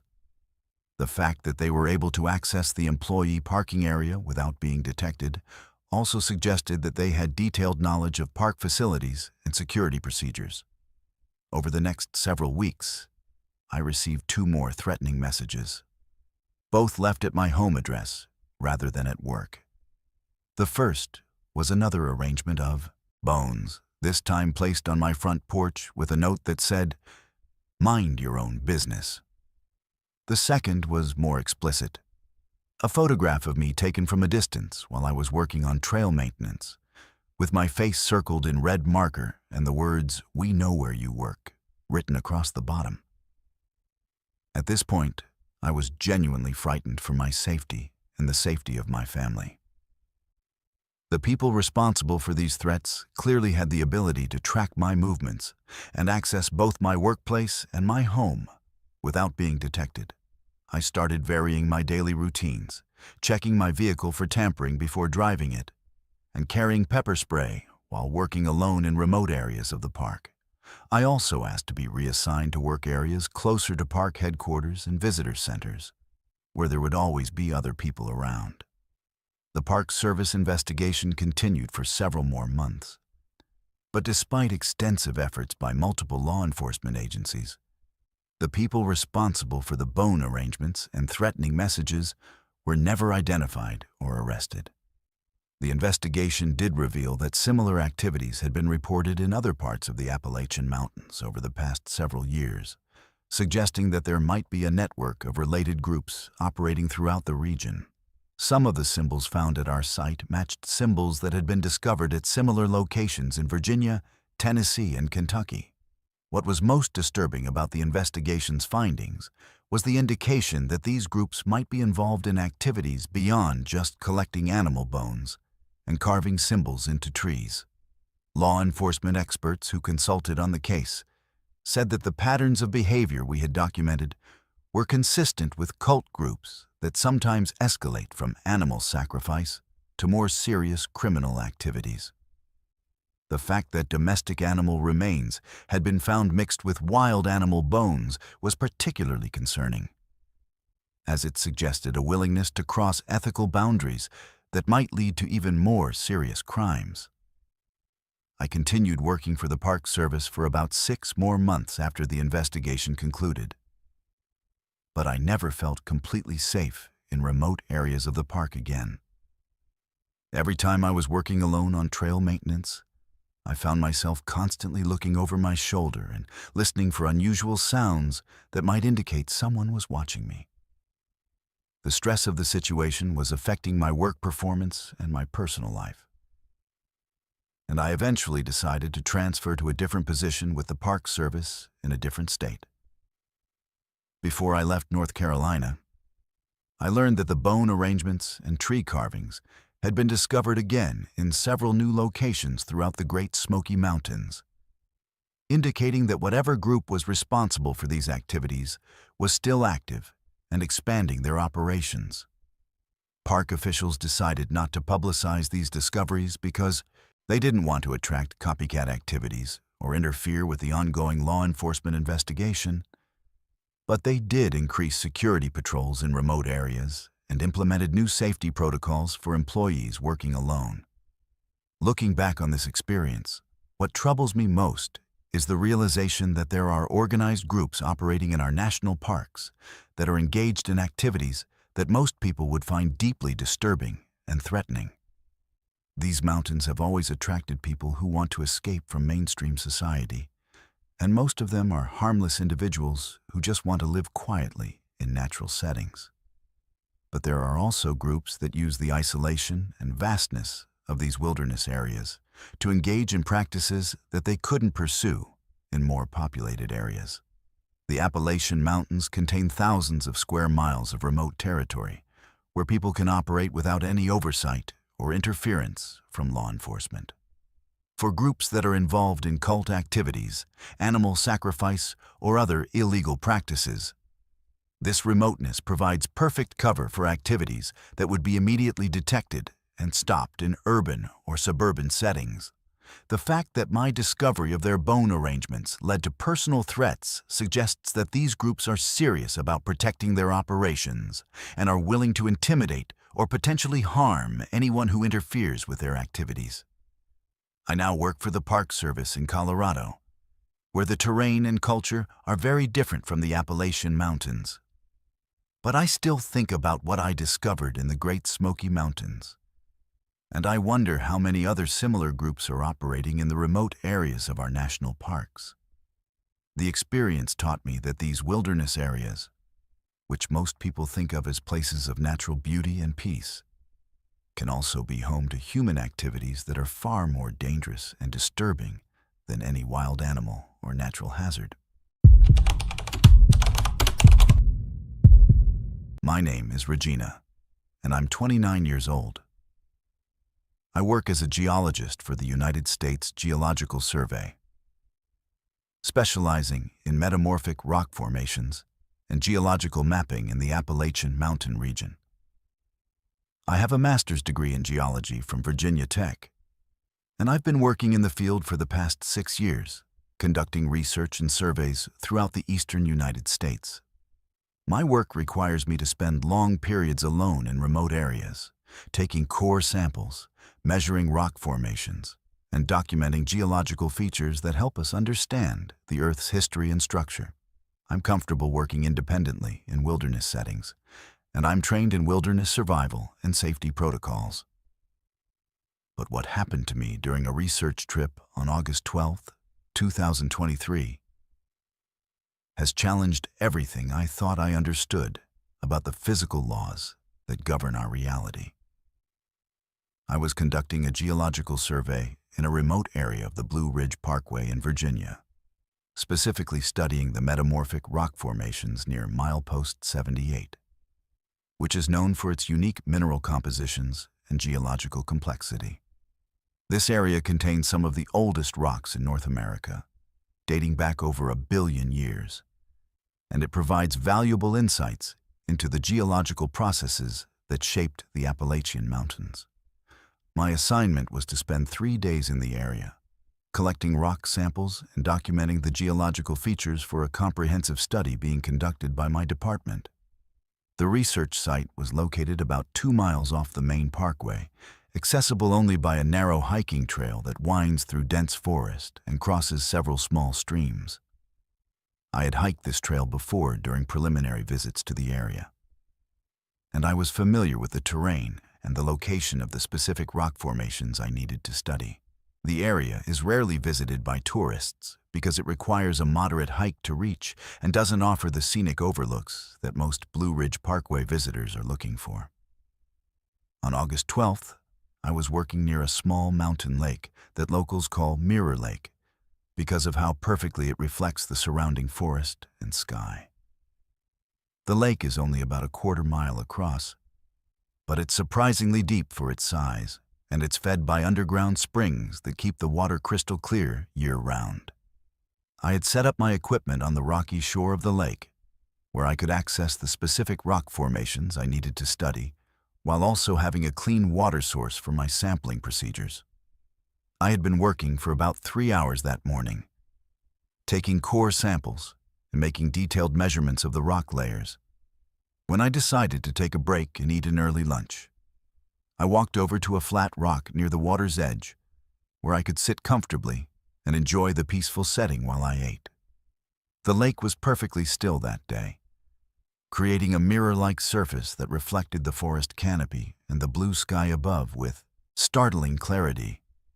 It was one of those perfect moments that remind you why you chose to work in outdoor settings, despite the physical demands and isolation that the job requires.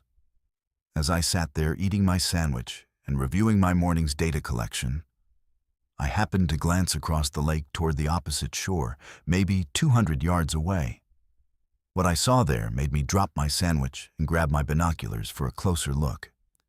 There was someone walking along the far shore of the lake, moving from left to right at a steady pace. At first, I thought it might be another researcher, or perhaps a hiker who had gotten lost and ended up in this remote area. Though it would be unusual for someone to find this location without specific directions, I focused my binoculars on the figure across the lake and immediately felt a chill that had nothing to do with the mountain air. The person I was looking at was wearing exactly the same clothes I was wearing: khaki field pants, a blue geological survey shirt, and a tan field vest with multiple pockets. They had the same build as me, the same height, and the same dark hair pulled back in a ponytail. In fact, as far as I could tell through my binoculars, the person walking on the opposite shore looked exactly like me. I stood up quickly, thinking that maybe I was seeing some kind of optical illusion or reflection effect caused by the lake's mirror-like surface. But as I moved, I could see that the figure across the lake moved differently. While I was standing still and looking through binoculars, the other person continued walking steadily along the shoreline, seemingly unaware of my presence. I watched for several minutes, and the figure's movements were completely independent of mine. They would stop to examine rocks, bend down to collect samples, and look across the lake in my direction, all while I remained stationary. The most unnerving part of the experience was when the other person, my doppelganger, I suppose, stopped walking and looked directly at me across the lake. Even though we were separated by 200 yards of water, I could clearly see through my binoculars that this person was looking straight at me with what appeared to be the same binoculars I was using.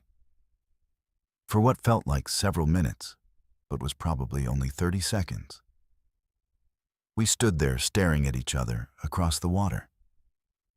Then, the other person raised their hand and waved at me. I was so startled by this gesture that I automatically waved back before I fully processed what I was doing. As soon as I waved, the other person lowered their binoculars and resumed walking along the shoreline, continuing in the same direction they had been going before they stopped to look at me. I watched them until they disappeared behind a stand of trees at the far end of the lake. And then I stood there for several more minutes, trying to make sense of what I had just witnessed. My first thought was that I needed to document this experience scientifically, so I immediately checked my equipment to see if I could find any explanation for what I had seen.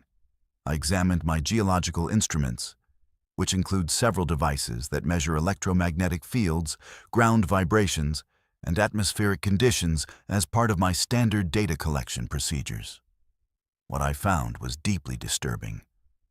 All of my instruments were showing readings that were completely off the charts, indicating electromagnetic anomalies that were orders of magnitude beyond anything I had ever recorded in the field.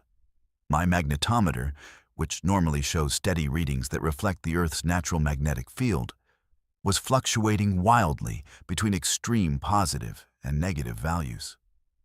The electromagnetic field detector was registering energy signatures that were so intense, they maxed out the instrument's measurement capabilities. Even my GPS unit was malfunctioning, showing an error message and unable to acquire satellite signals, despite the clear sky and open terrain around the lake. I spent the next hour trying to troubleshoot my equipment and determine whether there might be some natural explanation for these anomalous readings. I checked all the battery connections, ran diagnostic tests on the instruments, and tried moving to different locations around the lake to see if the readings would normalize. But no matter where I went or what I did, my instruments continued to show the same impossible measurements, indicating that the entire area around Mirror Lake was somehow saturated with electromagnetic energy at levels that shouldn't exist in nature. While I was working with my instruments, I kept glancing across the lake to see if I might catch another glimpse of the person who looked like me, but I never saw them again. I did notice, however, that the water in the lake had become strangely still, not just calm, but completely motionless in a way that seemed unnatural. There was no wind that day, but even on completely calm days, there's usually some small movement on the surface of a lake from underwater currents or fish activity. Mirror Lake had become so still that it looked more like a sheet of glass than water. Around 2 p.m., the electromagnetic anomalies suddenly stopped, and all of my instruments returned to normal readings within the span of about 5 minutes. The GPS unit reacquired satellite signals, the magnetometer stabilized at normal levels, and the electromagnetic field detector showed background readings consistent with typical mountain environments. The lake's surface also began to show normal small ripples and movements that you would expect from natural water currents. I immediately documented everything that had happened, including the timestamps from my instruments, photographs of the equipment readings, and detailed notes about my visual observations of the doppelganger figure. I also collected water and rock samples from around the lake to have them analyzed later for any unusual chemical or mineral compositions that might explain the electromagnetic phenomena I had recorded. When I returned to my office 3 days later, I had the samples analyzed and submitted my instrument data to colleagues who specialize in geophysical anomalies. The results were inconclusive. The water and rock samples showed normal mineral compositions, with no unusual elements that would explain electromagnetic disturbances. And the instrument readings were so far outside normal parameters that my colleagues initially assumed there had been equipment malfunctions. However, When I showed them that multiple independent instruments had recorded the same anomalies simultaneously, and that all of the equipment had returned to normal function immediately after the incident, they became more interested in the data. One colleague who studies atmospheric electrical phenomena suggested that the area around Mirror Lake might have experienced some kind of natural electromagnetic pulse, possibly caused by underground geological activity or unusual atmospheric conditions. I returned to Mirror Lake 2 more times over the following months, hoping to observe similar phenomena or collect additional data about the electromagnetic anomalies I had recorded. During these return visits, I brought more sophisticated monitoring equipment and spent longer periods observing the area. I never saw the doppelganger figure again, and I never recorded electromagnetic readings as extreme as those from August 12th. But I did document several smaller anomalies that suggested the area experiences periodic disturbances in its electromagnetic environment. What troubles me most about this experience is that it challenges fundamental assumptions about the nature of reality and the reliability of scientific observation. As a geologist, I'm trained to observe natural phenomena objectively and to look for rational explanations based on established scientific principles. But what I witnessed at Mirror Lake doesn't fit into any conventional understanding of physics or geology. The possibility that I saw some kind of dimensional reflection or parallel version of myself suggests that there might be aspects of reality that our current scientific understanding can't explain or measure. The electromagnetic anomalies I recorded indicate that something extraordinary was happening in that location, something that affected the very fabric of space and electromagnetic energy in ways that shouldn't be possible according to our current knowledge of physics. I've researched similar phenomena and found scattered reports from other scientists and researchers who have encountered unexplained doppelganger sightings, usually in remote areas with unusual geological or electromagnetic characteristics. Most of these reports are dismissed as optical illusions or psychological phenomena. But the consistency of the descriptions and the correlation with electromagnetic anomalies suggests that there might be genuine physical phenomena behind these experiences. The Blue Ridge Mountains are geologically complex, with rock formations that date back over 1 billion years and have been subjected to enormous geological forces over vast periods of time. It's possible that these ancient mountains contain energy patterns or dimensional characteristics that we don't yet understand, and that under certain conditions, these characteristics can create effects that challenge our normal perception of reality. I continue to work as a geologist in the Appalachian region, but my experience at Mirror Lake has made me more open to the possibility that there are natural phenomena in these mountains that go beyond what conventional science can currently explain. I always carry more sophisticated monitoring equipment now, and I pay closer attention to unusual readings that might indicate electromagnetic anomalies or other unexplained activity. The mountains of Appalachia are ancient and mysterious, and they've witnessed geological processes and time scales that are almost impossible for humans to comprehend. Perhaps sometimes, under the right conditions, we get glimpses of realities or dimensions that normally exist beyond our perception. And maybe that's what happened to me on that August afternoon when I saw myself walking on the far shore of Mirror Lake. My name is Steve, and I'm 45 years old. I work as a postal worker for the United States Postal Service, delivering mail in the rural communities around State College, Pennsylvania. It's steady work that I've been doing for the past 18 years, and it keeps me active and outdoors, which I appreciate. In my free time, I'm an avid section hiker on the Appalachian Trail. And over the past 12 years, I've completed about 1,800 miles of the trail in segments during weekends and vacation time. My goal is to become a 2,000-miler by completing the entire trail. and I usually manage to hike 150 to 200 miles per year, depending on my work schedule and family obligations. I know the trail community pretty well, and I'm familiar with the culture, the protocols, and the unwritten rules that govern how hikers interact with each other in the wilderness. But what happened to me during a section hike in October 2017 has left me questioning whether some of the people we encounter on the trail are actually still among the living. I was planning to hike a 35-mile section of the AT through central Pennsylvania, starting at the Pine Grove Furnace State Park and ending at the Susquehanna River near Duncannon. It's a relatively easy section with moderate elevation changes and good access to water sources, making it perfect for a 3-day weekend trip. I had hiked parts of this section before, but never the entire stretch in one trip. And I was looking forward to completing another significant segment of my overall AT goal. The weather forecast looked ideal for hiking: cool temperatures, clear skies, and no precipitation expected.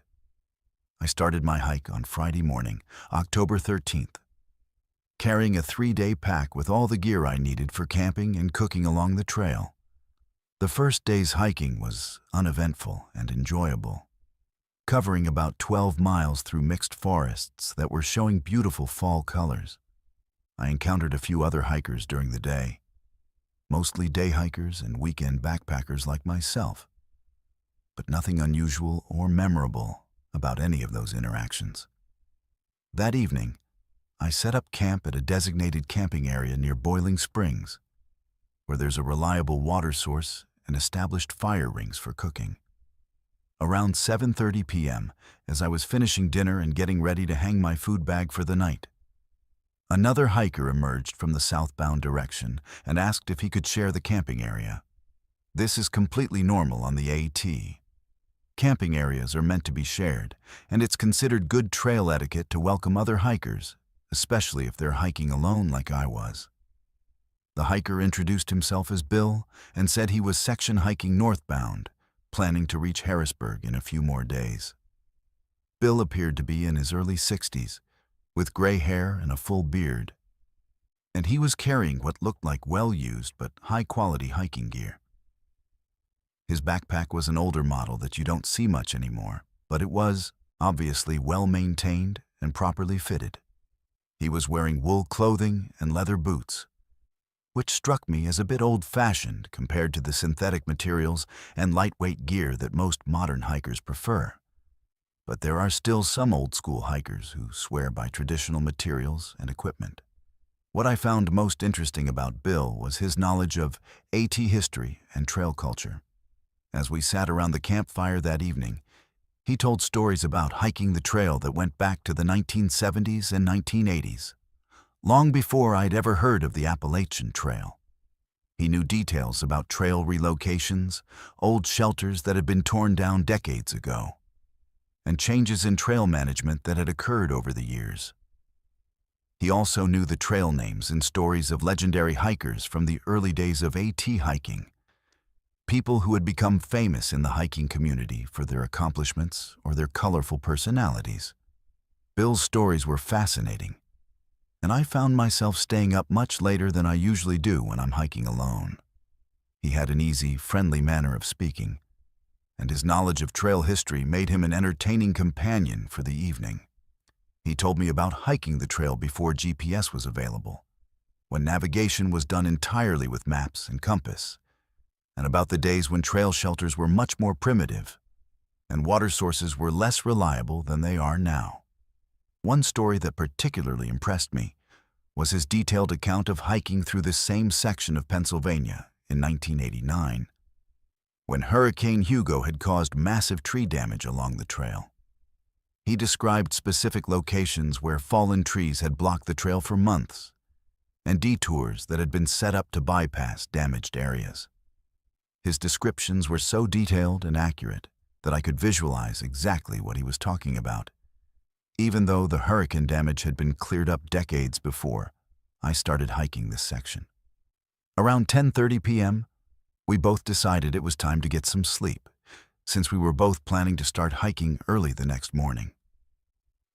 Bill set up his sleeping bag on the opposite side of the fire ring from where I had placed my tent, and we said goodnight like any two hikers sharing a campsite. I fell asleep quickly, tired from the day's hiking and relaxed by the warmth of the campfire and Bill's interesting conversation. When I woke up the next morning around 6:30 a.m., Bill was already gone. His sleeping bag and gear had been packed up, and there was no sign that anyone else had camped in the area. This wasn't unusual. Many hikers prefer to start early to avoid afternoon heat or to reach their next destination before dark. I assumed that Bill had gotten an early start and was already several miles up the trail ahead of me. I packed up my own gear and started hiking northbound around 7:30 a.m., expecting that I might catch up with Bill during the day, or at least see him at one of the trail shelters or road crossings along the route. The second day's hiking took me through some beautiful sections of Pennsylvania forest, and I made good time despite stopping frequently to enjoy the scenery and take photographs of the fall foliage. Around noon, I reached the town of Boiling Springs, where the AT passes directly through a small community that's very welcoming to hikers. There's a small outfitter shop, a convenience store, and several restaurants that cater to trail hikers, and it's a popular resupply stop for people doing longer sections of the trail. I decided to stop for lunch and to buy some additional snacks for the remainder of my trip. While I was eating lunch at a local deli, I struck up a conversation with the owner, who was familiar with AT hikers and enjoyed hearing about people's trail experiences. I mentioned that I had camped with another hiker named Bill the previous night, and described our conversation about AT history and the hurricane damage from 1989. The deli owner listened with interest, and then asked me to describe what Bill looked like. When I described Bill's appearance, his gray hair and beard, his age, and his old-fashioned hiking gear, the deli owner's expression changed to one of surprise and concern. He asked me several more detailed questions about Bill's appearance and the stories he had told. And then he went into the back room of the restaurant and returned with a photograph that he showed to me. The photograph showed a group of hikers at what appeared to be a trail celebration or reunion event, and the deli owner pointed to one person in the group. It was unmistakably Bill. The same gray hair and beard, the same facial features, even wearing similar wool clothing to what I had seen the night before. The deli owner told me that the photograph had been taken in 1989, and that the person I had described was Bill Henderson, a well-known AT section hiker who had been very active in the trail community during the 1980s and early 1990s. What made this discovery disturbing was what the deli owner told me next. Bill Henderson had died in 1989, just a few months after Hurricane Hugo, while hiking alone on the AT in Virginia. He had apparently suffered a heart attack while climbing a steep section of trail, and his body had been found several days later by other hikers. The trail community had been deeply saddened by his death, because Bill had been a beloved figure who was known for his kindness to other hikers and his extensive knowledge of trail history. I showed the deli owner a photograph that I'd taken of Bill with my phone during our evening around the campfire, thinking that this would prove that I had actually met someone, even if it wasn't the Bill Henderson who had died in 1989. But when I opened the photo file on my phone, I was shocked to discover that the image showed only me sitting alone by the campfire.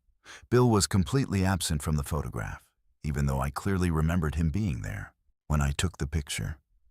I checked all of the other photos I had taken during that evening, thinking that maybe I had captured Bill in one of the other images. But every photograph showed only me and the campfire.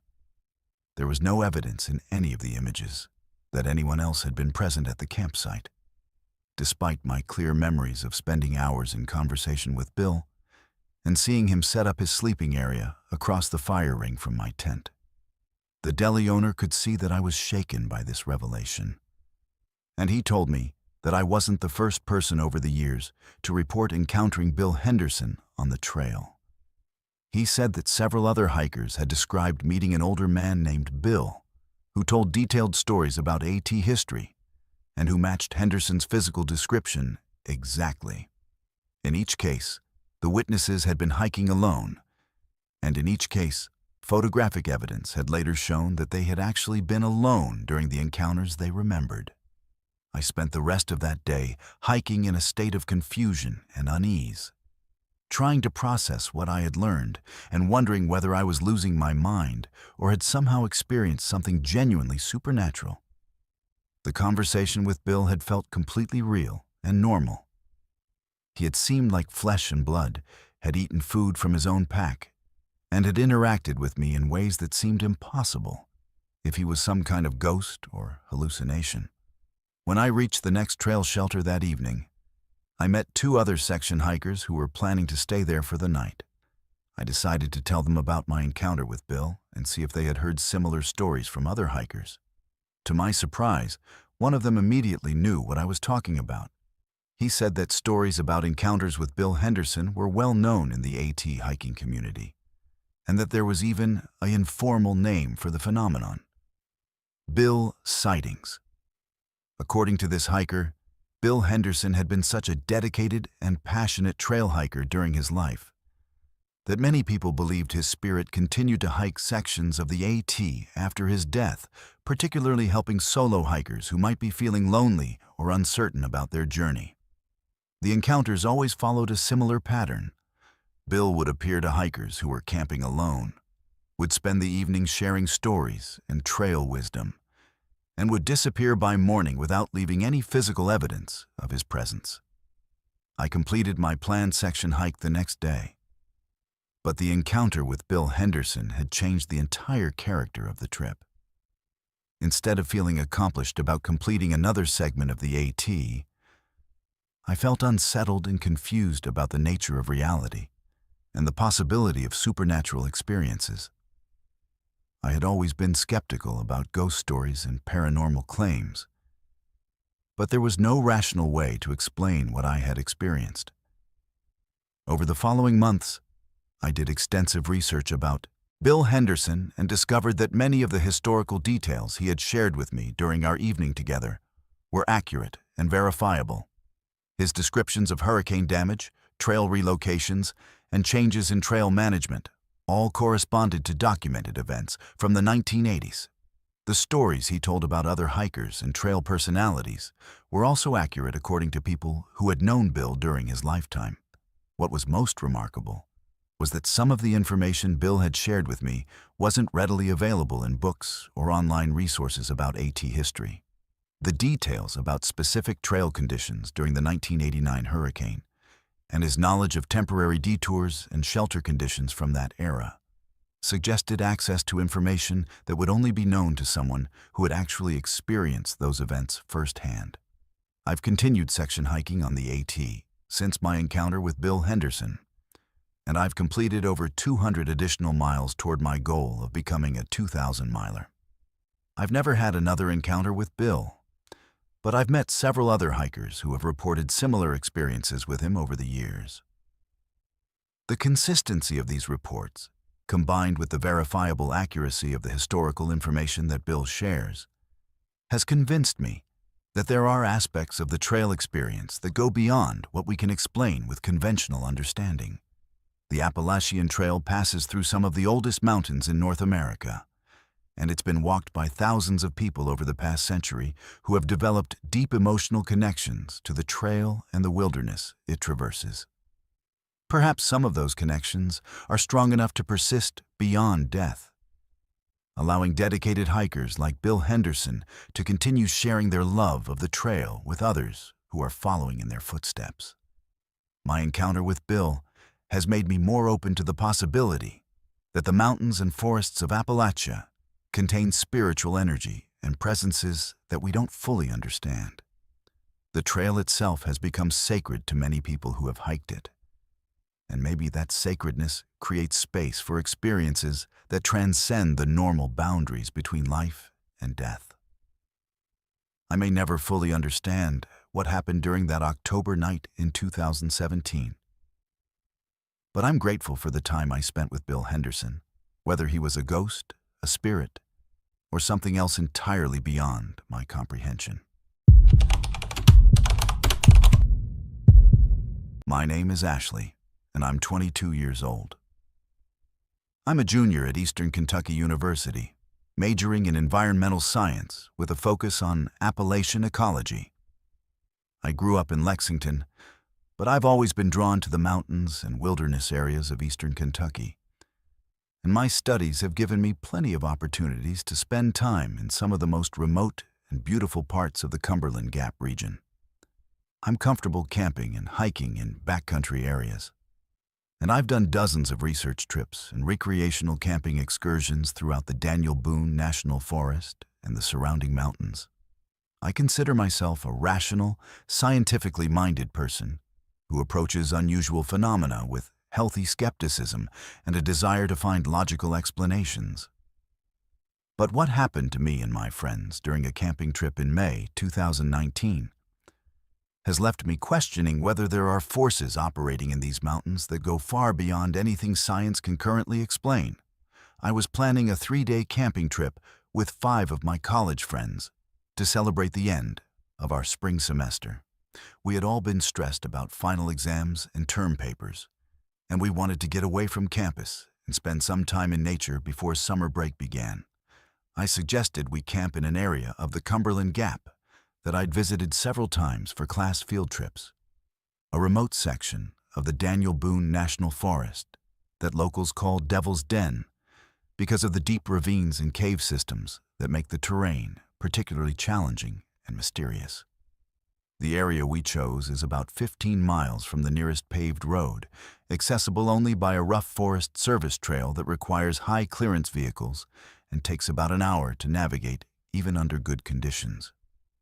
It's not a popular destination for casual campers because of the difficult access and the lack of developed facilities. But that isolation was exactly what we were looking for. We wanted to get completely away from civilization for a few days and enjoy the kind of pristine wilderness experience that's becoming increasingly rare in the modern world. Our group consisted of myself and 5 friends from school. Marcus, who was studying geology, Jennifer and Sarah, who were both biology majors, David, who was majoring in forestry, and Kevin, who was studying environmental engineering. We were all outdoor enthusiasts with significant camping and hiking experience, and we had all the necessary equipment for safe backcountry camping, including GPS units, emergency communication devices, and comprehensive first aid supplies. We arrived at our chosen camping spot on Friday afternoon, May 17, 2019, and spent several hours setting up our tents, organizing our gear, and exploring the immediate area around our campsite. The location was perfect, a small clearing surrounded by dense forest, with a reliable stream nearby for water and a fire ring that had obviously been used by previous campers. The weather was ideal for camping, with clear skies and comfortable temperatures predicted for the entire weekend. Friday evening was exactly what we had hoped for. Good food cooked over an open fire, interesting conversations about our studies and future plans, and the peaceful atmosphere that comes from being completely disconnected from the digital world and the stresses of college life. We stayed up until around midnight, enjoying the clear mountain air and the brilliant display of stars that you can only see in areas without light pollution. Saturday was spent hiking and exploring the surrounding area, including some of the cave entrances that give Devil's Den its name. We found several interesting geological formations that Marcus was excited to examine. And Jennifer and Sarah collected samples of unusual plant species that they wanted to identify back at school. It was the kind of day that reminded all of us why we had chosen to study environmental sciences.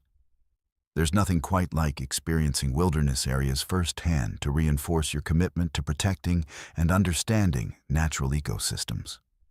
Saturday evening started out much like Friday night, with good food and relaxed conversation around the campfire.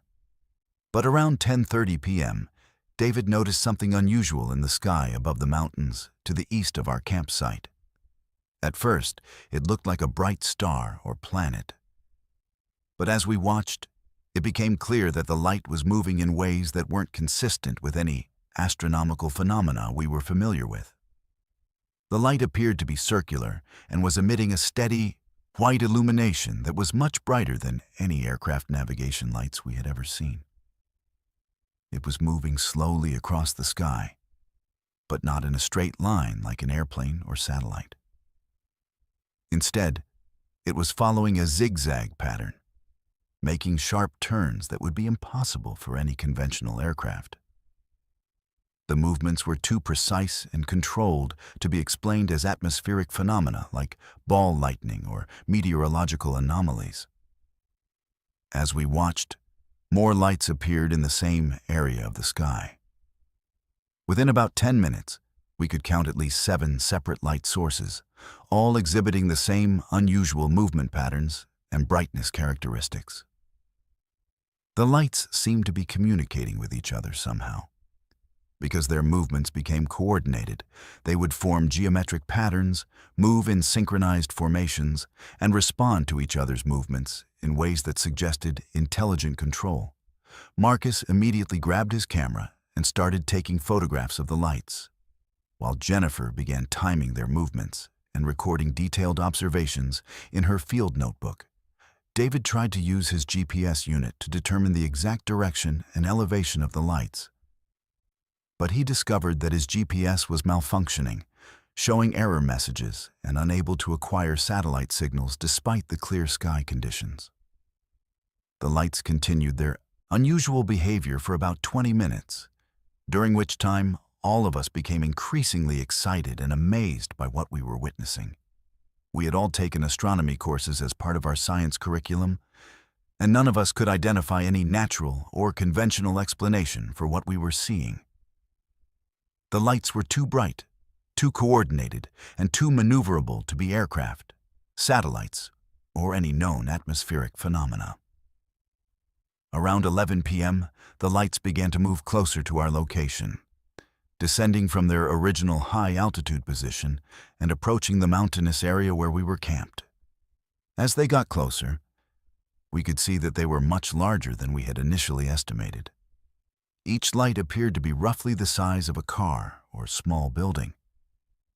And they were emitting not just visible light, but also what felt like heat or energy that we could sense even at a distance. This is where my memory starts to become unclear, and where the experience took on a much more personal and disturbing character.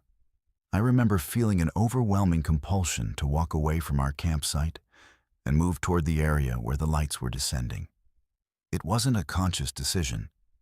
It felt more like something was pulling me in that direction, overriding my rational mind and my normal survival instincts. The next thing I clearly remember is waking up alone in a forest clearing about 3 miles from our campsite, according to the GPS readings I took later. It was 4:30 a.m., according to my watch, which meant that approximately 5.5 hours had passed since I last had clear memories of being around the campfire with my friends. I was lying on the ground in an area I didn't recognize, wearing the same clothes I'd been wearing the night before, but with no memory of how I had gotten there or what had happened during those missing hours. When I sat up and tried to orient myself, I noticed that there were strange marks on my arms. Small, circular discolorations about the size of quarters that looked like bruises but didn't hurt when I touched them. The marks were arranged in a precise pattern along my forearms, with 3 marks on each arm positioned at exactly equal distances from each other. I had no memory of receiving these marks, and there was no obvious explanation for how they might have been created. I used my compass and the sunrise to determine which direction would take me back toward our campsite, and I started hiking through the forest, calling out for my friends and hoping that they would hear me and respond. After about an hour of hiking, I finally heard voices calling my name, and I was able to reunite with the rest of the group, who had been searching for me since they discovered I was missing around 3 a.m. My friends told me that around 11:15 p.m. the previous night, I had suddenly stood up and walked away from the campfire without saying anything or responding to their questions about where I was going. They had followed me for a short distance, but I had been moving quickly and seemed to know exactly where I was headed, even though we were in unfamiliar terrain. When they lost sight of me in the darkness, they had spent several hours searching with flashlights before deciding to wait until dawn to continue looking. What was most disturbing about their account was that they reported seeing me walking toward the area where the lights had been descending, and that I had seemed to be responding to something they couldn't see or hear. Jennifer said that I had been walking with my arms outstretched, as if someone was guiding me or leading me by the hands. But there was obviously no one there with me. The strange marks on my arms were photographed and documented, but they faded completely over the following weeks, without leaving any permanent evidence of whatever had caused them.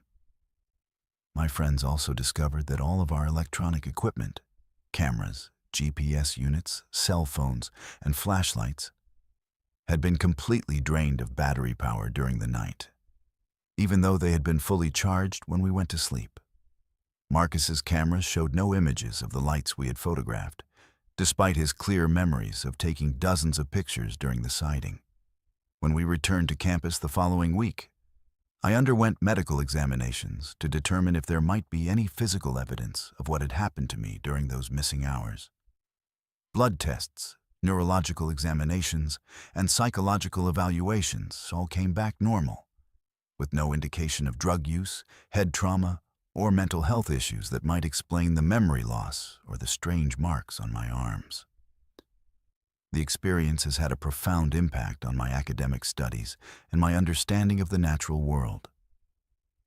While I continue to pursue my degree in environmental science, I've become much more interested in unexplained phenomena and the possibility that our current scientific understanding might be incomplete when it comes to certain aspects of reality. I've researched similar encounters and discovered that the Cumberland Gap region has a long history of UFO sightings and reports of missing time experiences, particularly in the area around Devil's Den. What troubles me most about the experience is the realization that there might be intelligences operating in these mountains that have capabilities far beyond anything we can currently understand or explain. The coordinated behavior of the lights, the precise nature of the marks that appeared on my arms, and the systematic failure of all our electronic equipment suggest contact with something that possesses advanced technology and detailed knowledge of human physiology and psychology. I've returned to Devil's Den several times since that May night in 2019, both for academic research projects and personal curiosity. But I've never experienced anything similar to that encounter. The area continues to be a site of unusual electromagnetic anomalies and occasional unexplained light phenomena, according to other researchers who have studied the region. But whatever intelligence I encountered that night has not revealed itself to me again. The experience has made me more open to the possibility that the Appalachian Mountains contain mysteries that go far beyond what conventional science can currently address. These ancient mountains have witnessed millions of years of geological and environmental changes, and perhaps they also serve as locations where different forms of intelligence occasionally intersect with human experience in ways we're not equipped to understand. My encounter in Devil's Den has convinced me that there are aspects of reality operating in these mountains that challenge our fundamental assumptions about the nature of consciousness, intelligence, and the physical universe.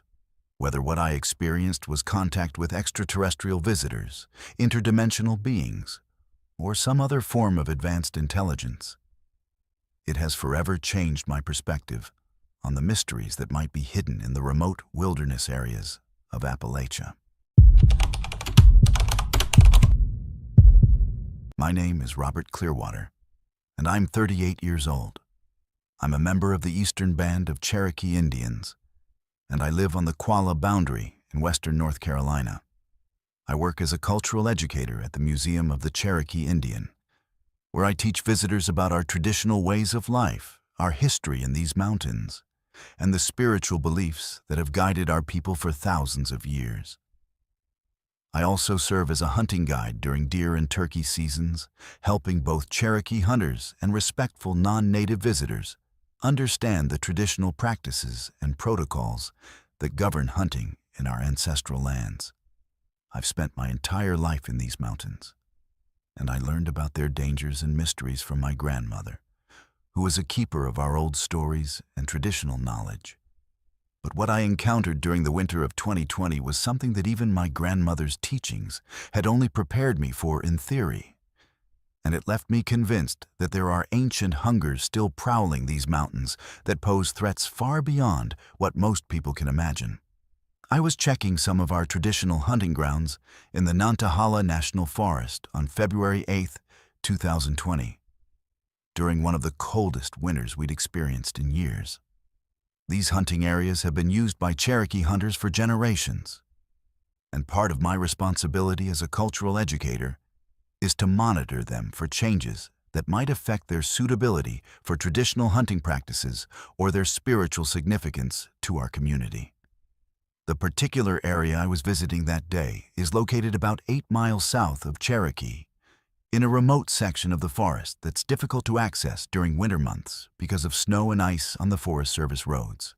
I had snowshoed about 2 miles from where I had to leave my truck, following traditional hunting trails that most non-Cherokee people don't know about because they're not marked on any official maps. These trails have been maintained by our hunters for centuries, and they follow routes through the forest that take advantage of natural deer paths, water sources, and terrain features that make them ideal for traditional hunting methods. The area I was heading to is called iyVsSSdFaHA in Cherokee, which translates roughly to deer place, because it's traditionally been one of the most reliable locations for finding white-tailed deer during winter months. The forest was incredibly quiet that day, with several inches of fresh snow muffling all sounds and creating the kind of pristine winter landscape that makes you feel like you're the only person for miles around. I had been walking for about an hour when I reached the main deer feeding area, a natural clearing surrounded by oak and hickory trees where deer come to forage for acorns and other food sources that remain available even during harsh winter weather. What I found in that clearing immediately told me that something was very wrong. There were deer in the area. I could see at least 6 or 7 of them scattered throughout the clearing. But their behavior was completely unnatural. Instead of feeding or moving in the alert, cautious manner that's typical for wild deer, these animals were standing perfectly still, almost like statues, all facing the same direction toward the northern edge of the clearing. They weren't showing any awareness of my presence, even though I was standing in plain sight, maybe 50 yards away from them. I watched the deer for several minutes, trying to understand what might be causing their strange behavior. They weren't frozen with fear the way deer sometimes are when they sense a predator nearby, and they weren't exhibiting the nervous energy that usually accompanies unusual weather conditions or other environmental stressors. Instead, they seemed to be in some kind of trance-like state, completely focused on whatever they were staring at in the northern part of the clearing. That's when I started to notice the tracks in the snow around the deer. At first glance, they looked like they might be human footprints. But as I examined them more closely, I realized that they were much larger than any human tracks I had ever seen. The prints were at least 18 inches long and maybe 8 inches wide, with what appeared to be 5 toe marks at the front of each print. But the stride length between the prints was enormous, at least 6 feet from one footprint to the next, indicating that whatever made these tracks was much taller and had much longer legs than any human. The tracks formed a clear pattern around the deer, circling the clearing in a wide loop that passed within 10 or 15 feet of each animal. But what was most disturbing about the track pattern was that it showed no signs of the maker having stopped to attack or chase any of the deer. Instead, the tracks suggested that something had simply walked in a large circle around the animals, as if it was studying them or perhaps performing some kind of ritual behavior that I couldn't understand. Following my grandmother's teachings about encountering signs of dangerous spiritual entities, I immediately began saying protective prayers in Cherokee and prepared tobacco offerings to show respect for whatever presence might be in the area. My grandmother had taught me that there are certain beings in these mountains that are neither fully animal nor fully spirit, and that encountering them requires specific protocols to avoid attracting their attention or arousing their hunger. As I was preparing my tobacco offering, I noticed that the deer were beginning to move, but not in the normal way that deer move when they're feeding or traveling to different locations. Instead, they were following the track pattern in the snow, walking single file along the same route that had been taken by whatever creature had made the enormous footprints. The deer moved slowly and deliberately, as if they were being guided or controlled by something I couldn't see. I watched in fascination and growing horror as the deer completed the circular route around the clearing and then began walking toward the northern tree line, still following the mysterious tracks. They showed no awareness of my presence and no interest in the food sources that should have been attracting them to this area. Instead, they seemed completely focused on following the path that had been laid out for them by the creature whose tracks they were following. This behavior was completely contrary to everything I knew about deer biology and natural wildlife behavior. Deer are prey animals with finely tuned survival instincts that make them extremely wary of predator scent and tracks. Under normal circumstances, finding large predator tracks in an area would cause deer to immediately flee to safer territory. But these deer were actively following the tracks, almost as if they were being compelled to do so against their natural instincts. I followed the deer and the tracks at a safe distance, maintaining my prayers and carrying my tobacco offering while trying to understand what I was witnessing. The tracks led away from the clearing and deeper into the forest, following a route that took advantage of natural corridors between the trees and avoided areas where travel would be difficult in the snow. Whoever or whatever had made these tracks possessed detailed knowledge of the terrain and was capable of moving through the forest with remarkable efficiency. After about half a mile, the tracks led to another clearing, where I found evidence that confirmed my worst fears about what I was dealing with. In the center of this second clearing, there was a large depression in the snow where something had obviously been sitting or lying down for an extended period. Around this depression, there were the remains of at least 3 deer that had been killed and partially consumed, but not in the way that any natural predator would kill and eat deer. The deer carcasses had been arranged in a specific pattern around the central depression, and they showed signs of having been killed by something with enormous strength and precision. But instead of being fully consumed the way a bear, mountain lion, or pack of coyotes would consume their prey, the deer had been killed and then apparently abandoned after only small portions had been eaten. Most of the meat remained on the bones, but certain specific parts, the heart, liver, and some of the muscle tissue from the legs, had been removed with what looked like surgical precision. This selective consumption pattern, combined with the ritualistic arrangement of the carcasses and the evidence that the deer had been led to this location rather than hunted in the traditional sense, confirmed what my grandmother's stories had taught me to recognize as signs of Wendigo activity.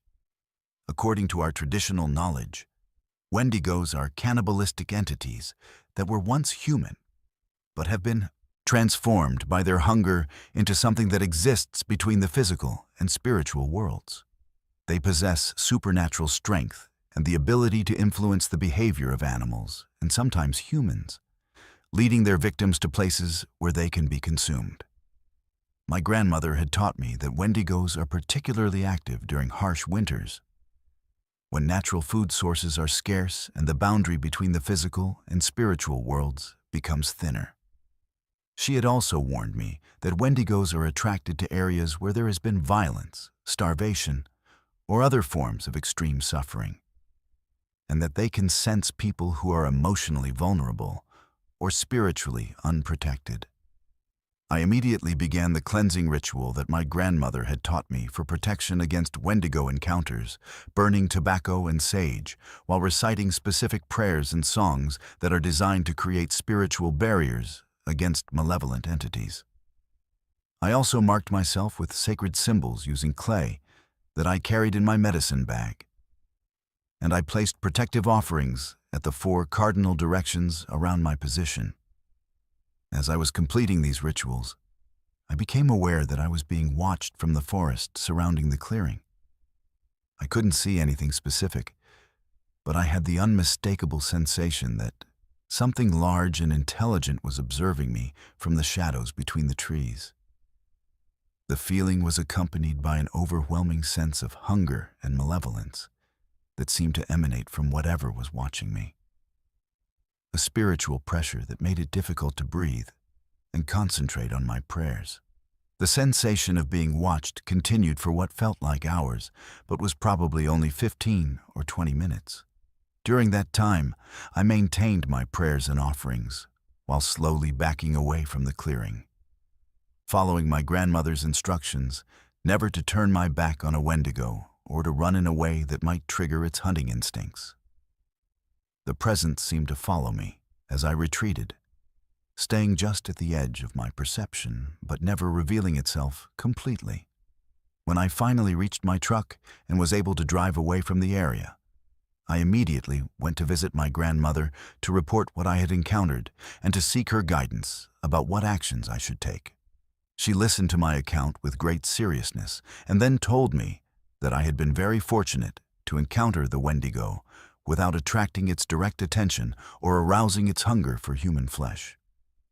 According to my grandmother, the Wendigo I had encountered was probably a relatively new transformation, still primarily focused on animal prey, but potentially dangerous to humans who ventured into its territory without proper spiritual protection.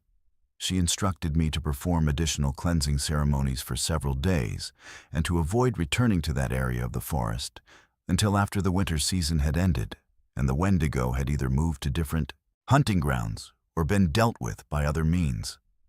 My grandmother also asked me to report the incident to the tribal council and to our traditional healers, because Wendigo encounters are considered serious threats to the entire community that require collective spiritual response. Over the following weeks, our traditional spiritual leaders performed ceremonies designed to strengthen the barriers between our community and malevolent entities. And they conducted rituals intended to either drive the Wendigo away from our ancestral lands or to help it find peace and release from its cursed existence. I never returned to that specific area of the Nantahala National Forest, but I continued to monitor other traditional hunting grounds throughout the winter and spring of 2020.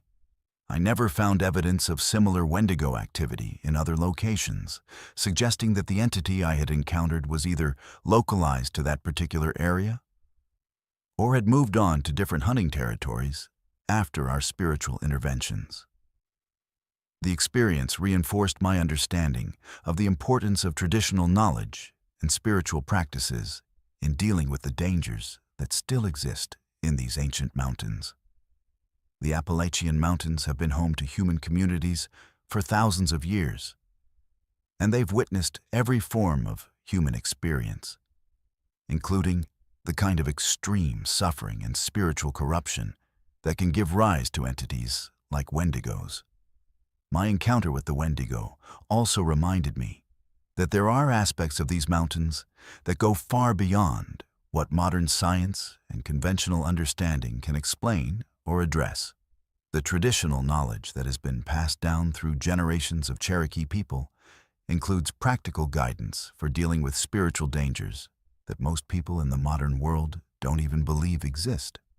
I continue to work as a cultural educator and hunting guide, and I always share appropriate warnings with visitors about the spiritual aspects of these mountains that they should respect and be aware of.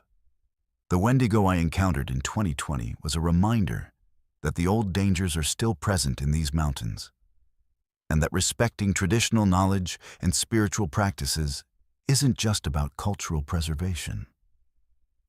It's also about survival in a landscape that contains mysteries and threats that most people can't even imagine. My name is Elizabeth Hayes, and I'm 55 years old.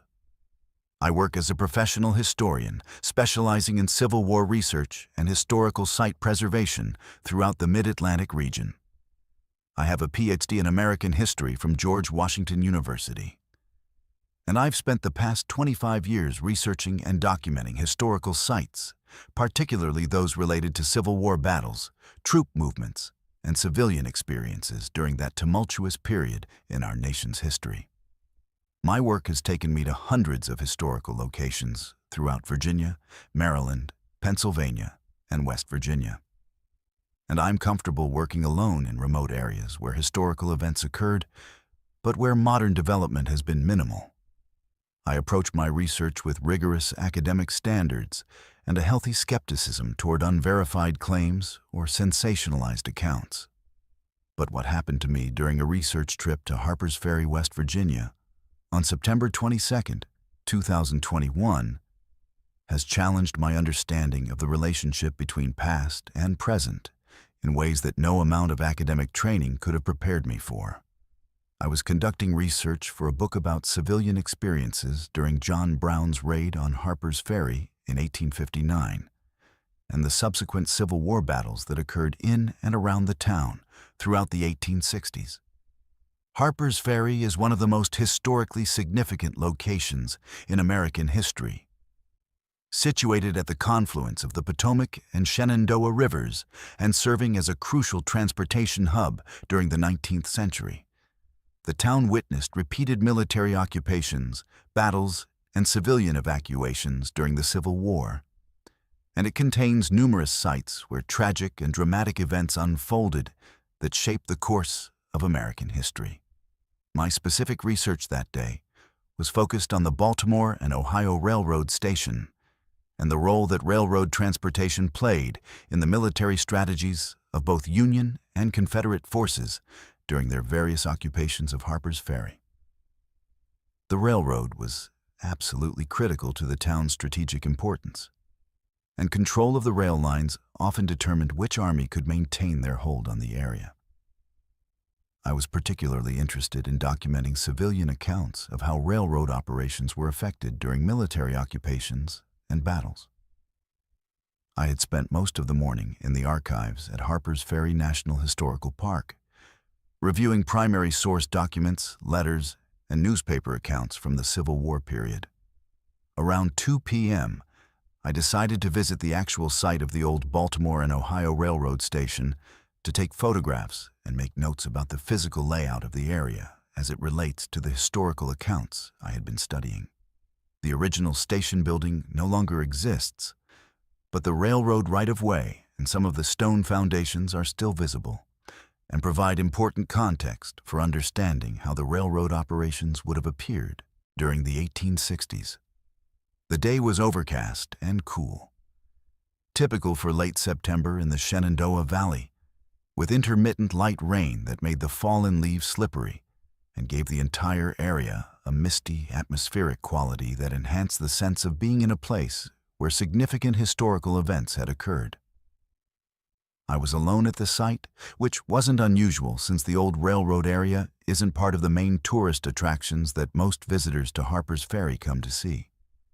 As I was taking photographs of the stone foundations and making notes about the spatial relationships between the railroad infrastructure and the nearby buildings, I began to hear what sounded like a train whistle in the distance.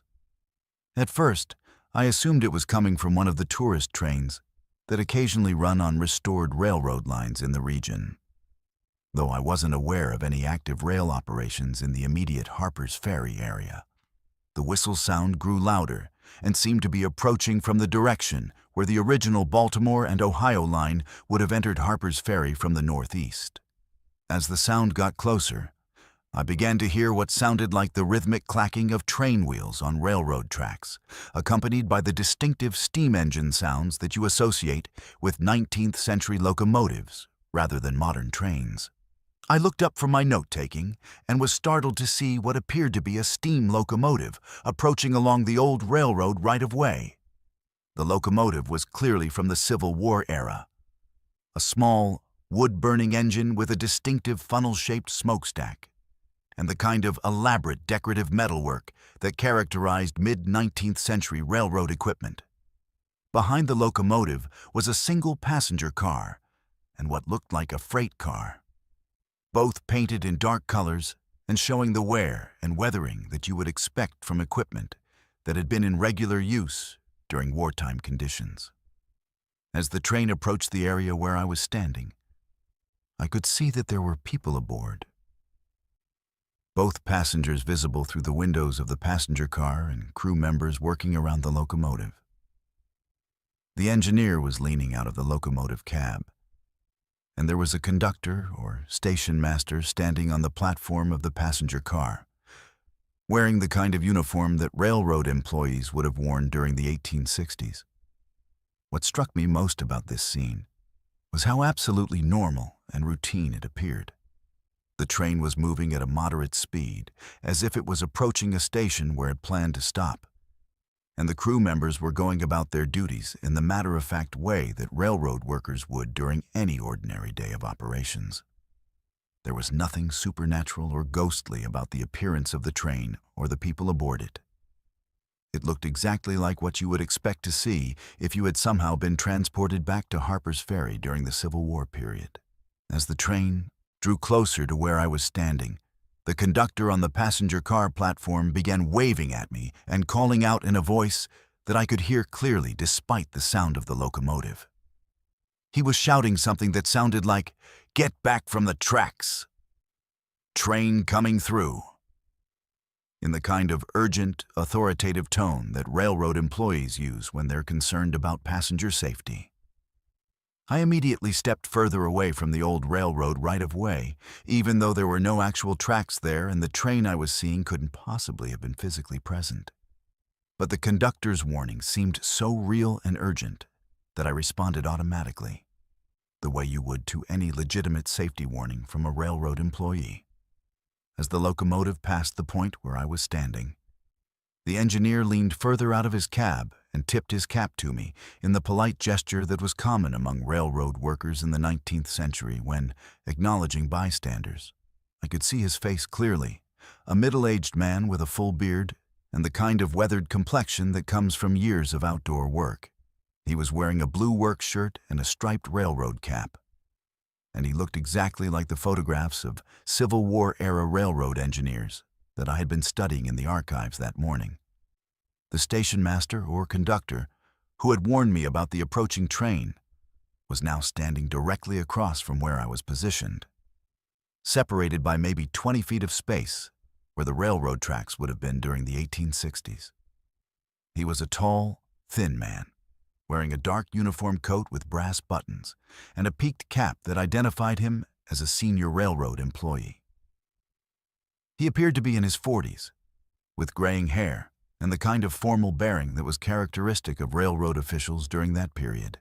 What happened next was the most remarkable part of the entire encounter. The station master looked directly at me and spoke in clear, period-appropriate language that I could understand perfectly. He said, "Ma'am, you'll want to mind yourself around these tracks. We've had terrible accidents here, and the company won't be responsible for injuries to civilians who don't heed proper warnings." I found myself responding to him as naturally as I would to any person giving me safety instructions.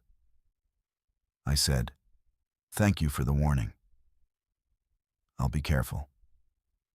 He touched the brim of his cap in acknowledgement, and then walked alongside the moving train as it continued through the area, eventually climbing aboard the passenger car as the train picked up speed.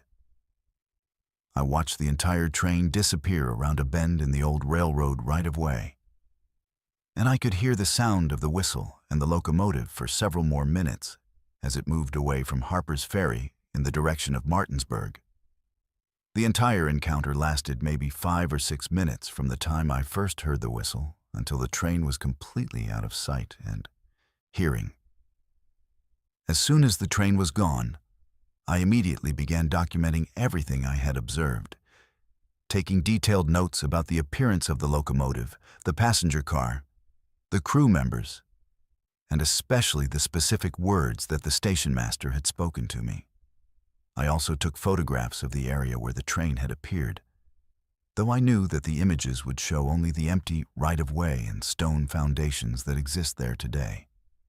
When I returned to the archives that afternoon, I began researching railroad accidents that had occurred at Harper's Ferry during the Civil War period, particularly incidents that might have involved civilian casualties and safety warnings.